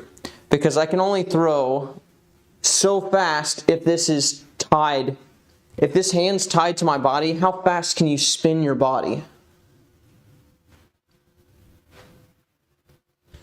Right, not very fast. Not fast enough to throw, like, let's say you want to throw 400. You're not going to spin your body at 60 miles an hour, right? And if you just leave your hand loosey-goosey and you go boom, right? Well, you're just going to collapse your pocket, and now when's your hand going to speed up? At some point, you have to speed your hand up past your body.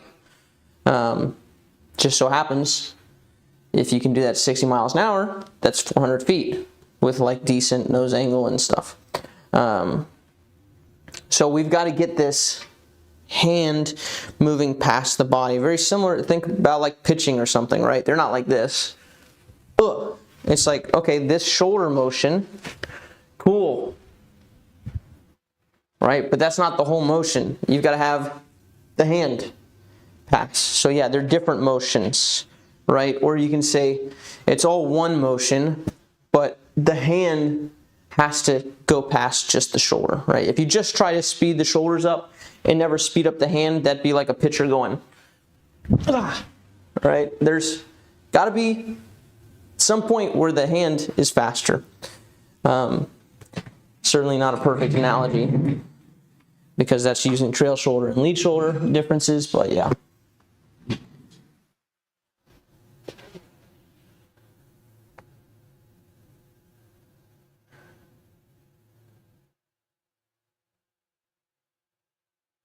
Yes. Yeah, it's like at some point the hands have to pass the body when swinging a bat too. It's like you can't just go, boop, body goes. The ball's not going to go nearly as far.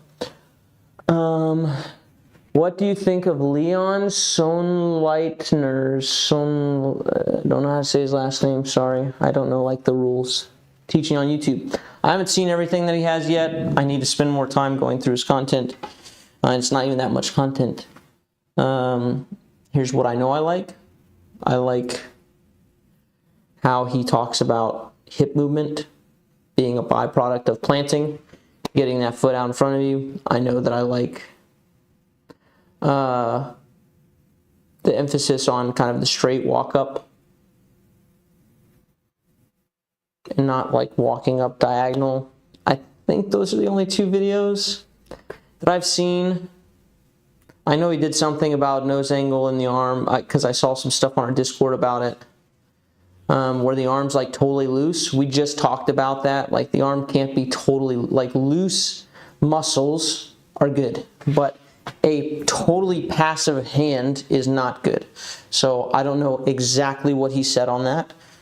I just know that we had this whole conversation in our Discord of like, oh, is the hand passive or is the hand active?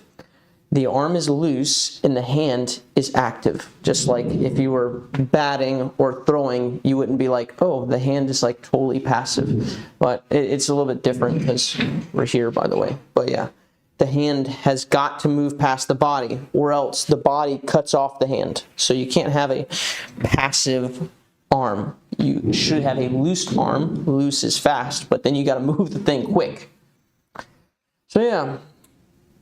We got some. Did somebody just join my queue here?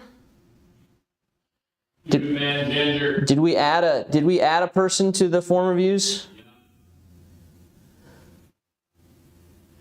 Okay. Well, at least it was still contained within 2 rows. I like when I get rid of a row. It's satisfying. So.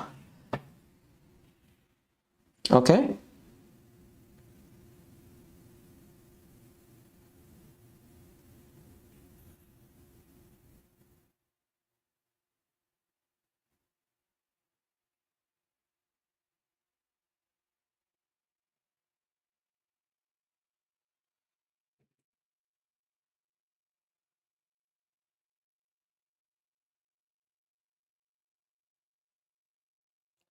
The dreaded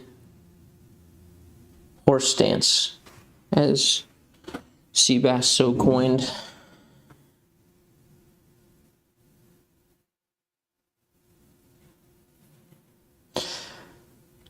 Okay, so I think biggest thing here is the opening up during this final stride. So here you're twisting your body. Your body should be twisting back during this time, during basically the whole time. And here we see your chest start going, or your hips start going forward here. See that? There. Into the plant they're going forward, and your chest is going forward as well. Therefore. Right, here's the hips. Here they start opening up. Look at where the shoulders are at as well. Start turning forward. Hips turning forward, shoulders turning forward, and then the foot goes down. Right? So this is where the throw should start.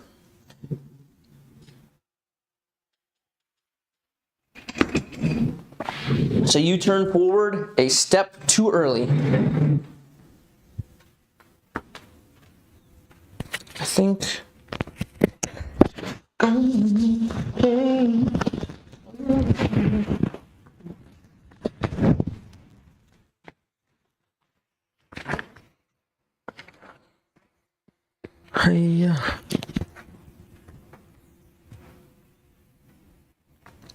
so you turn, you go here. This might be a little too far back with this left foot. I'm unsure. It looks like it's probably going to be a little too far back for me. You're probably going to want it less angled, you know, probably no more than 45 back. It doesn't need to be perpendicular here. It doesn't need to be there. Most people's is probably a little bit further than that, but certainly not as far back as you start with it. But it can be angled a little bit back. And then from here, the whole last step, we only turn backwards until we get this planted and this foot is actually up and de-weighted. Right? So you weight through there. Turn, turn, turn, turn, turn. Shift. And now we can start throwing. Right? Good way to feel this. Your ye old door frame drill, or slightly diagonal back, holding. Good posture. Athletic posture, like we're gonna squat or something. Turn, turn, turn, turn, turn. Here we are. My back is towards the where I'm throwing. My hips my butt's towards where I'm throwing, right? Another way of saying this is my chest goes back and my hips go back. And then we let go of the door frame and shift, but we don't open. Nope, not like that. Like this. Not like this. Like this. We're back. And then we throw basically behind us, right? We set up here, and then we throw behind us. So you're turning open a step too early.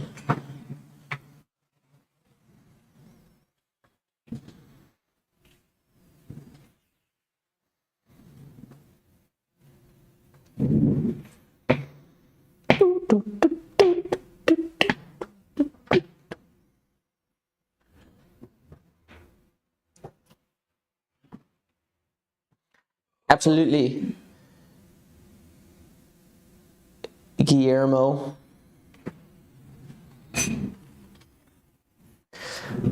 Who's next? No. All right, boom. Rob Kitson. Kitson. 41 seconds. Send me a whole movie.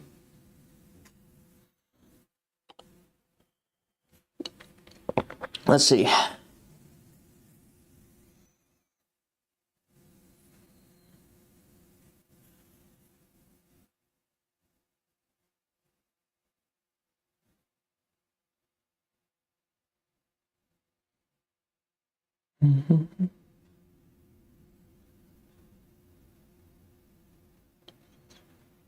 Well, it's trimmed up. You must have just had super slow-mo. Oh, it's trimmed up on the front end. Is there anything else back here?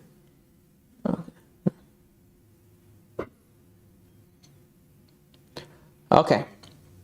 So we got to get good posture first.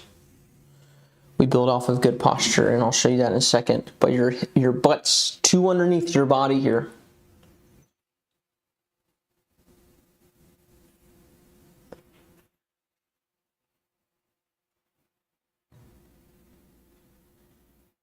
And here's that same unturn here.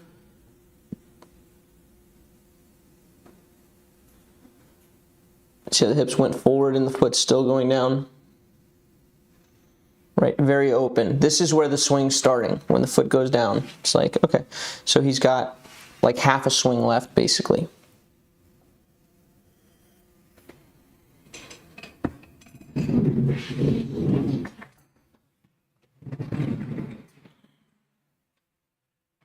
Okay, so first, posture. Like that. Right, so butt needs to go down. Act like you're squatting something. You look like you work out. So the butt's got to go out. This creates space for the disc later, right? You can see if I coil here, this kind of is creating a pocket here for my hand to go through. Right, so we need that first and foremost. Then we've got to learn how to coil. We've got to learn how to rotate kind of our trunk back. So if we're here, now coiling looks like this, like that. Like that. We can do a door frame drill here, probably the easiest way to feel it. So get in your, I'm going to squat posture. Grab door frame. Wherever your hand kind of wants to sit here, like if you were going to throw a straight elbow, right? Posture. And now we're going to work on just letting our body, we're going to hold here and we're going to let our body pull us into this coil off the door frame, right? Our body weight here. So right foot still up, and now I'm coiled, right? And then we let go. And this is essentially where you throw from, but it's that turned back there with the body. So then it's a matter of learning off of the frame. So we've got to be able to go here in that good posture, kind of sitting down in it, turn. Same position as the door frame, right? Shift over, throw. right? But you got to work on the posture and then coiling inside of that posture.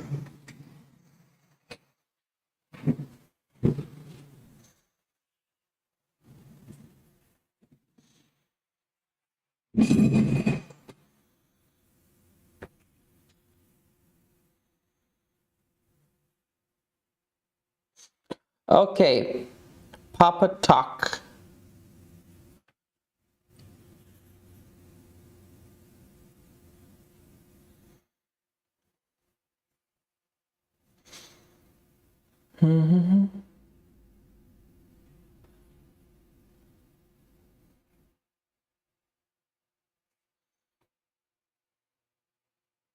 So this is kind of a detail that's interesting here, is if you start forward and, okay, we can't see him.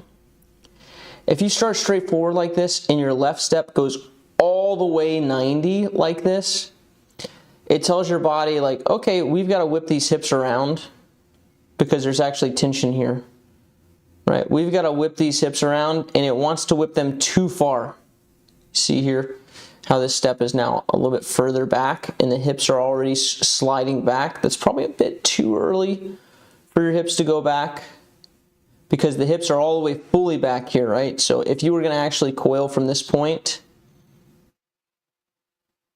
you wouldn't be able to, like your shoulder, your disc would go over here to whatever this tall grassy stuff is.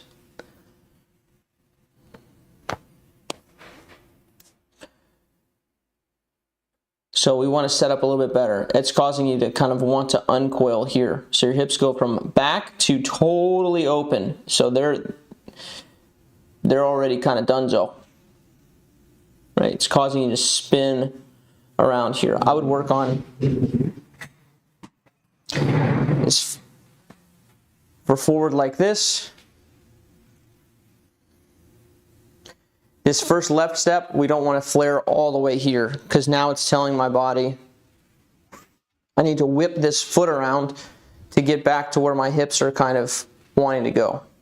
So instead, just have half of a flare, right? 45 degrees roughly. Doesn't make it so that we want to pull our hips all the way around. They just want to come around a little bit, right? And that gets us to where this foot is approximately 90 off, right? Or just pointing like away from the target.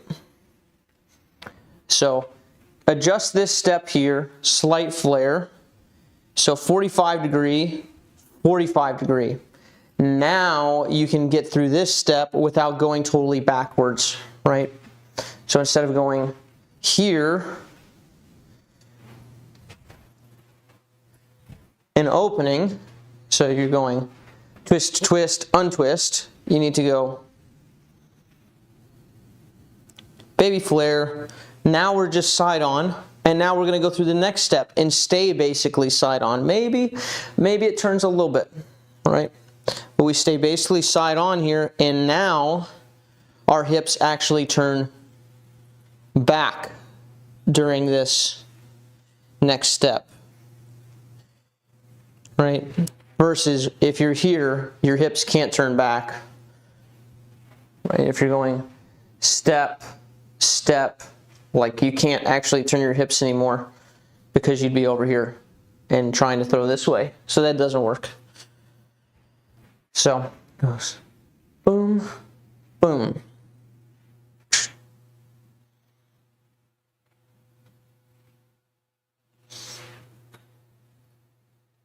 And then you can turn. So spend some time on the footwork. Yeah, pro tip for the Discord, Adam. You can like hold on each channel and mute individual channels if most notifications are too much for you. Right? You can leave everything except for like, you can mute everything except for like announcements and the intermediate form review type stuff. Right? So it can all be muted. And then you can just leave the notifications on and not get flooded with everything else.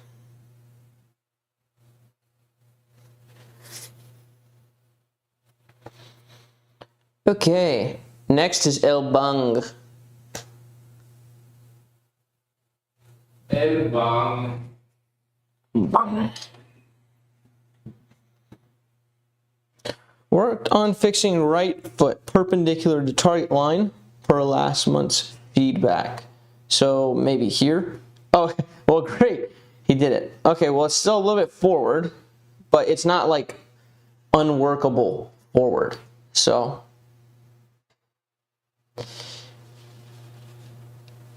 not necessarily a huge, not necessarily an issue even.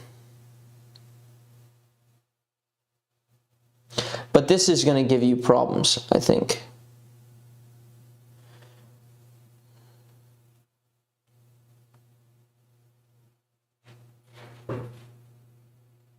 Why isn't Skeletor working? Oh well. Right, this like little lean here.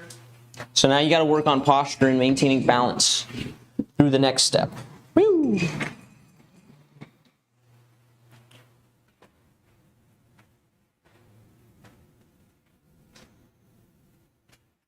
So here, even if you're forward like this, it's probably okay as long as you can get to this next step. Balance. But right now, if you let your body go forward, you're falling this way, right? So your left step, what is most natural for your body to do if you're here? It wants to catch you, right? So if the more off balance you are, so I'm just like a little bit off balance like this, then it doesn't want to go that far and doesn't have time to turn all the way back, right? But let's say I'm really off balance like this, right? And I've got a lot of momentum kind of going forward, right? Like, then my next step, if I'm going to try to balance, is going to be super long and super back because of that. So we need to work on moving balanced. Boom. Here. Balanced. Prove your balance every step.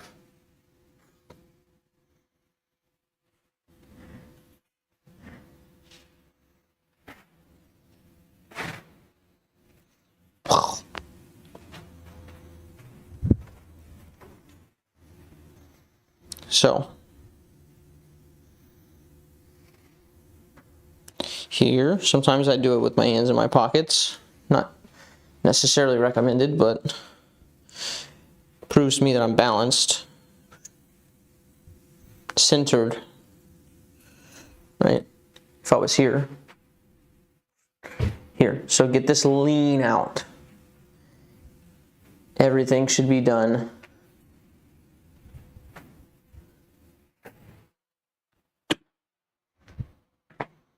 centered.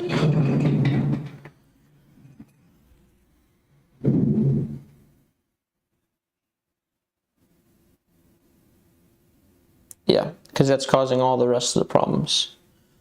Here, this like, oh, falling back. You just keep falling back and now this foot's lifting up.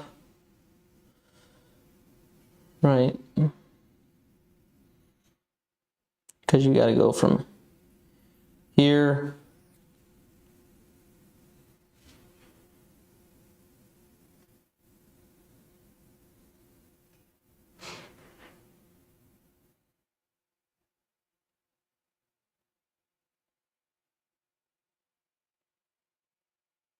Yeah, it might be helpful to just like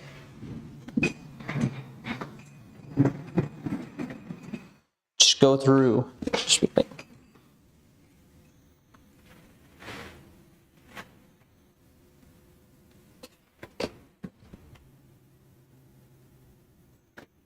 right, it's all here. It's just like where the space is at.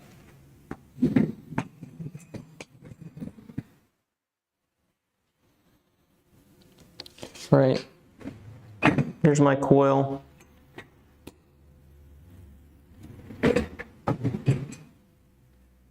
Right, creating the space.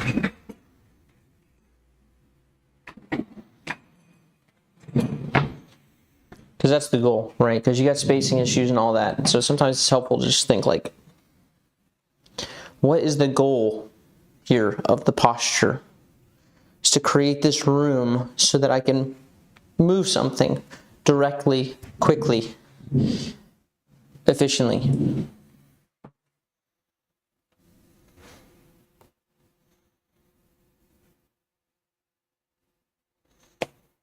Okay. Nimina. Nimina. Last row. Woohoo!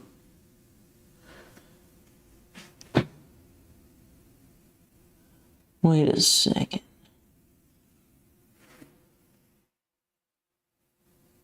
Huh.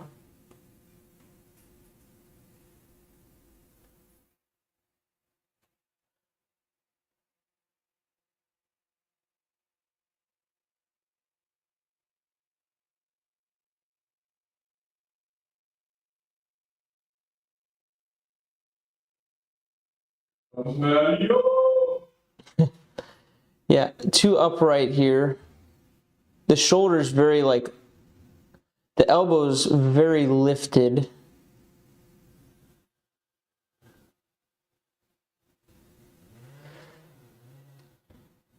So the elbow here is kind of, at this point, it's kind of like mid-pec, right? So that means its whole path is going to be in line with mid-pec. Like if you drew a line here, this is where my elbow gets the path.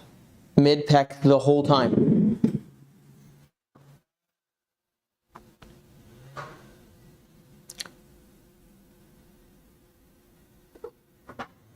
So here, elbow drops, and it's trying to get back down below. This is an indication to me that probably his elbow started too high, right? Because his body obviously likes the elbow down here for power. So for him, it's probably actually lower pec. Right, and then his hand wants to throw back up so it doesn't hit the ground or the fence or whatever. Right, and the fence could actually be, I don't know if the fence comes this way or not, but if it does, it's probably like a mental barrier.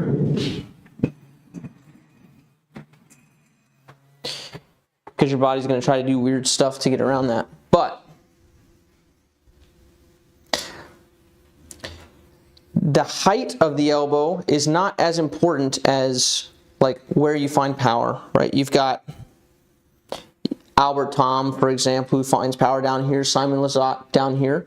You got Matteo who finds power down here, but what you don't see is someone like Matteo starting up here and finishing with the elbow down here, right? So it needs to stay through wherever this power's at, right? So if you're here, it's going to stay there the whole time. Now, I would work on posture here because that's going to get your arm obviously wants to finish higher because you don't want to throw in the ground. Right now you're solving the height issue by dropping the elbow and then lifting it at the end. Right? This is your body's way of saying, I don't want to throw in the ground. How can I solve that issue? And it says, here's a solution. I'll change like the height, right? And so you're screwing up your swing plane to not throw into the ground or this fence in front of you, right? The solution you want your body to actually have is good posture here, some tilt in the body, right? And now when I have that tilt and I do my coil, I have this upward swing, right? But it's on plane the whole time, right? So this same swing, not bent over, looks like this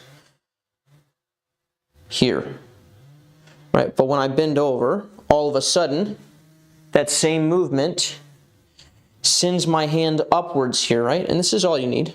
This like little up right here would avoid that fence, would avoid the ground. So now your body knows, okay, I have a way to swing up because my posture is letting me swing up. Now I can work on keeping the arm on plane, right? I can work on having this hand go directly through, directly past everything. Right? So work on the posture, and then I would just start with your elbow where it wants to come through, about here, right? So that means if here's my elbow height, when I practice this, I go into my tilt, if I just keep this here and I coil, that means this is the natural arm height, right? Because my elbow's not going up, it's not going down. It's just staying right here.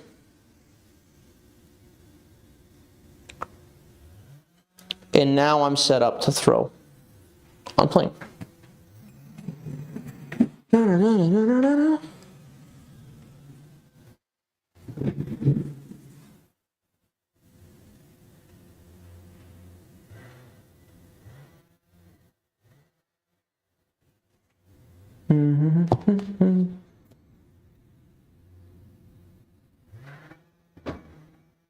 Thanks, Yulee Leadership Foundation.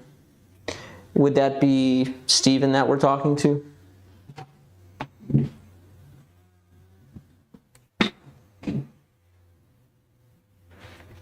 When you can see Matty-O, see Matty-O.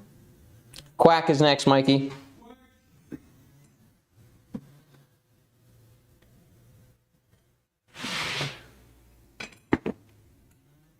Yeah.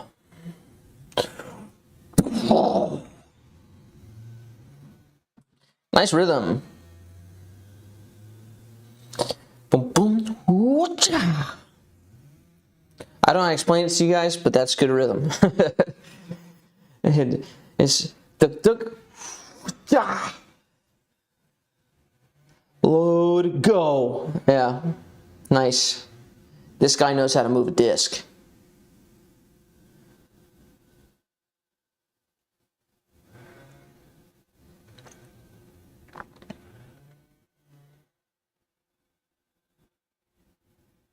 So the right side's a little too active.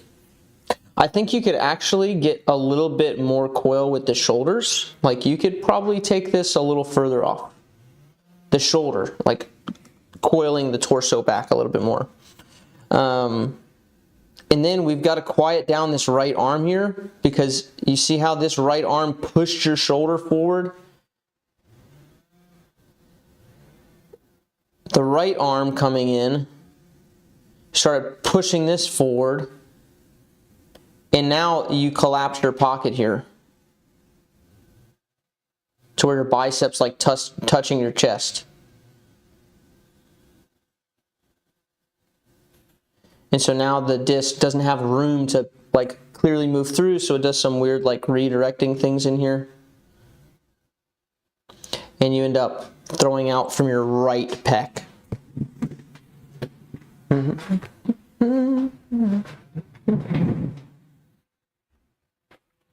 So instead, once you get back here, so I think you can still turn this torso a little further back if you wanted to. Once you get back here, don't let this right arm start moving both shoulders forward, right? From the back, that looks like this. Here, right? And now you're getting even less space for your disc. Your disc is trying to run into your right shoulder. It's got to beat your right shoulder, like it's got to totally dust it. So from here, when these arms move in, it's better to think about this right arm instead of moving around this way. It's better to think of it moving forward. So whether that's down or whether it's forward like this is fine. Like there can be bend here. Either way, but the elbow is going to go tight to the body, not start going around the body. So we need, from this back swing, we need to quiet this down. Don't let it start pushing our shoulders forward. We need it to just get tight so that we don't ruin this space that we have for our disc. Right, we do all this work of creating this beautiful space for the disc to pass through, only for this to only to hug ourselves and ruin it. So, no, let this come in so that we have room for the disc to pass. I'm going to do it right-handed so I can show a little bit better. But here, bad here, because this is trapped, and now I have to go like this, out and around, and I can't get through, so I'm going to go around and I'm going to go around the pocket, right? That's not what we want. We want to go through the pocket. So from behind here, forward, not around. Here, forward. Here, forward. Just give you another angle. I just give you all the angles. Here, forward. Here, forward.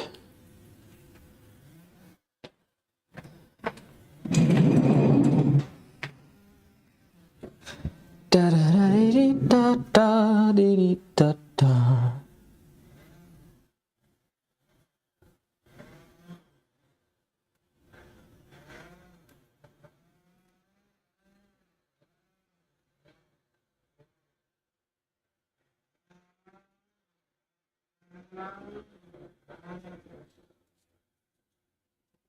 J La Howd.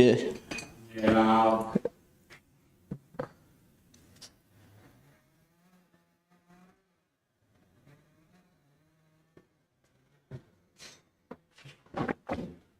Hello, Robbie.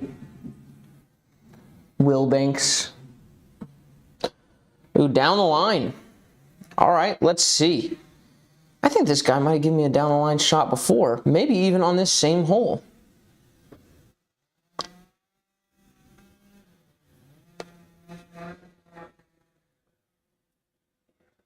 The suspense. It's killing me. Slowly killing me. Yeah, if I remember last time, if it is the same guy and it was the same hole, if I remember last time he really walked across his line. Okay, yeah, I'm thinking it is the same guy, and I'm thinking he fixed the walk-up portion of it.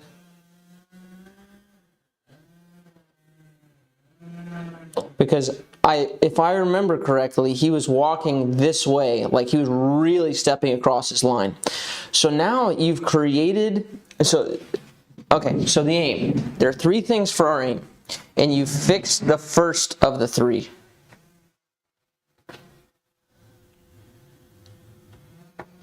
The first is, let's say I'm aiming towards, I can't see what you see, but let's say I'm aiming towards this door. Hopefully the camera is kind of in line with that.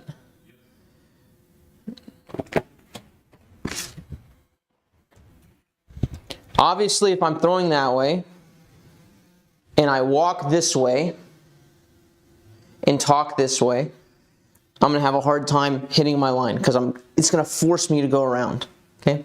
So the first thing, which he worked on, was walking here, so that your walk-up line didn't hinder your line. Now the other thing that you need to work on, there is the second thing is your body spacing. So within this, if I'm upright like this and I coil all the way back, well, now my body's in the way.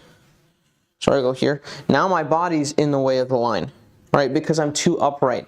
So we have to do stuff with our own, like with our form to make that happen on coil, on prep, right? So we've got to go here, coil the shoulders back, but the thing that you're doing is you are coiling the shoulders back, but your posture's not good enough to make use of this space here. Right, so if I stand up and I coil the shoulders back, that's not good enough. I need to get the correct posture for this disc to go through.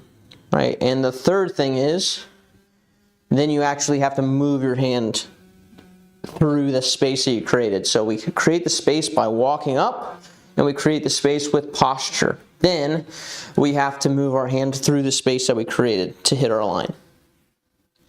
So you're working on the second, get the posture here, because I'm going to take you back to the video and you're going to see that you're running into your right shoulder.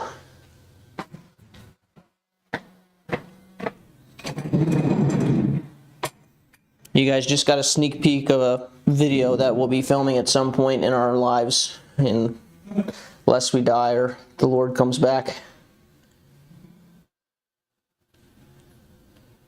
So here, right, you see this standing up that's happening here?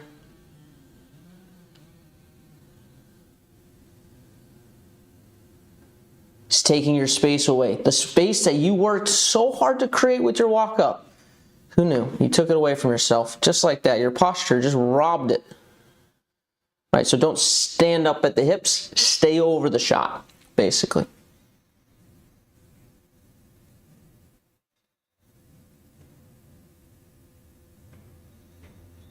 B triple.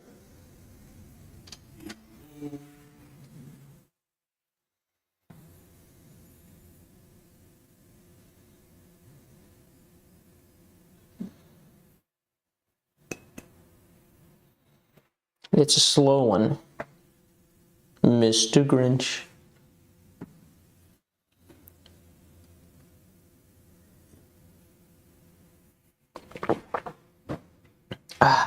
Oh yes. Mr. Crocs. You were wearing these Crocs last time. These must be your form work shoes.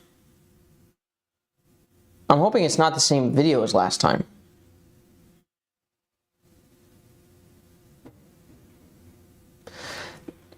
So this step being so forward here is going to be problematic. Most people, when this happens, causes them to turn way too much during the next two steps. Okay, still forward here. So either he doesn't turn at all and doesn't get coil, or this next step's going to be ridiculous.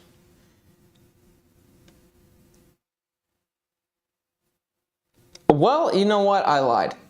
He kind of found an in-between that I didn't think was possible. I don't know why I didn't think it was possible. Of course you can find an in-between.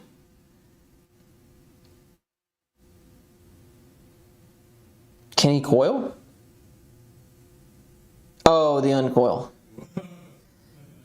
Okay, it did have the expected consequences, but the preceding...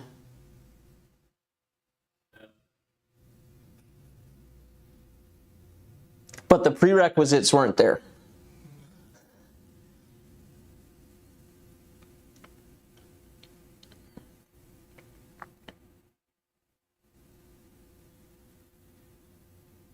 Okay, so let's just work through the whole kind of walk-up piece here. And you just drill this, and drill it, and drill it, and drill it, and drill it till you can't get it wrong.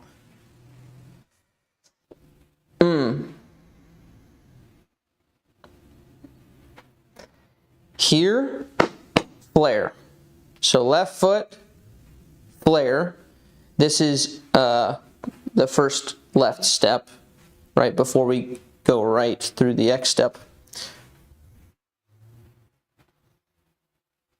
Here, flare, not totally straightforward, so you need 45-degree flare roughly here. And now we need, boom, right foot, another 45 to get us side on.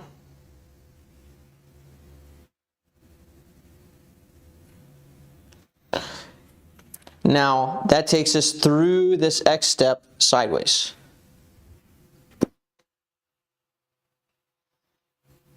Here.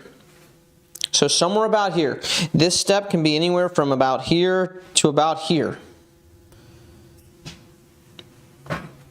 So, here, here. And now we spin the whole final step taking this and turning it that way. So I'm going to grab my hips and I'm going to say go back that way. Going to force it to happen. You go that way. Got it. You go that way. Cool. Shoulders. Go that way. Shoulders. Go that way. Hips. Go that way. Okay? So again, left, right, so we go flare, 45, Another 45 puts a side on. Through the X step, which is still basically side on, it might turn just a fraction. And now, forcing the hips to go that way. Forcing the shoulders to go that way. And now we've got coil, space, and now we can throw.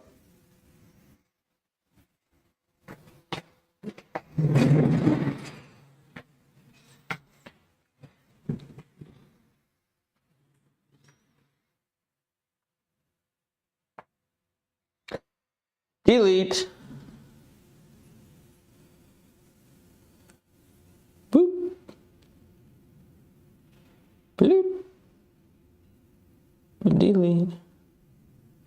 Gotta do this every now and again. Alright guys, make sure I'm not deleting anybody that doesn't need to be deleted. Well, that was it. Hey, we are going to have a Reddit AMA later. Mikey's going to start editing now. And in the next little bit, all the questions that you wanted to ask me on this stream about like random form stuff that didn't have to deal with someone's form review, I'm going to go Instagram live, let's say at 1 o'clock. Is that too late? Let's say 40 minutes from now. I'm going to let my brain veg for a second. 40 minutes from now, roughly, I'll go Instagram live and answer those questions there. But we got to get off of this computer so Mikey can edit.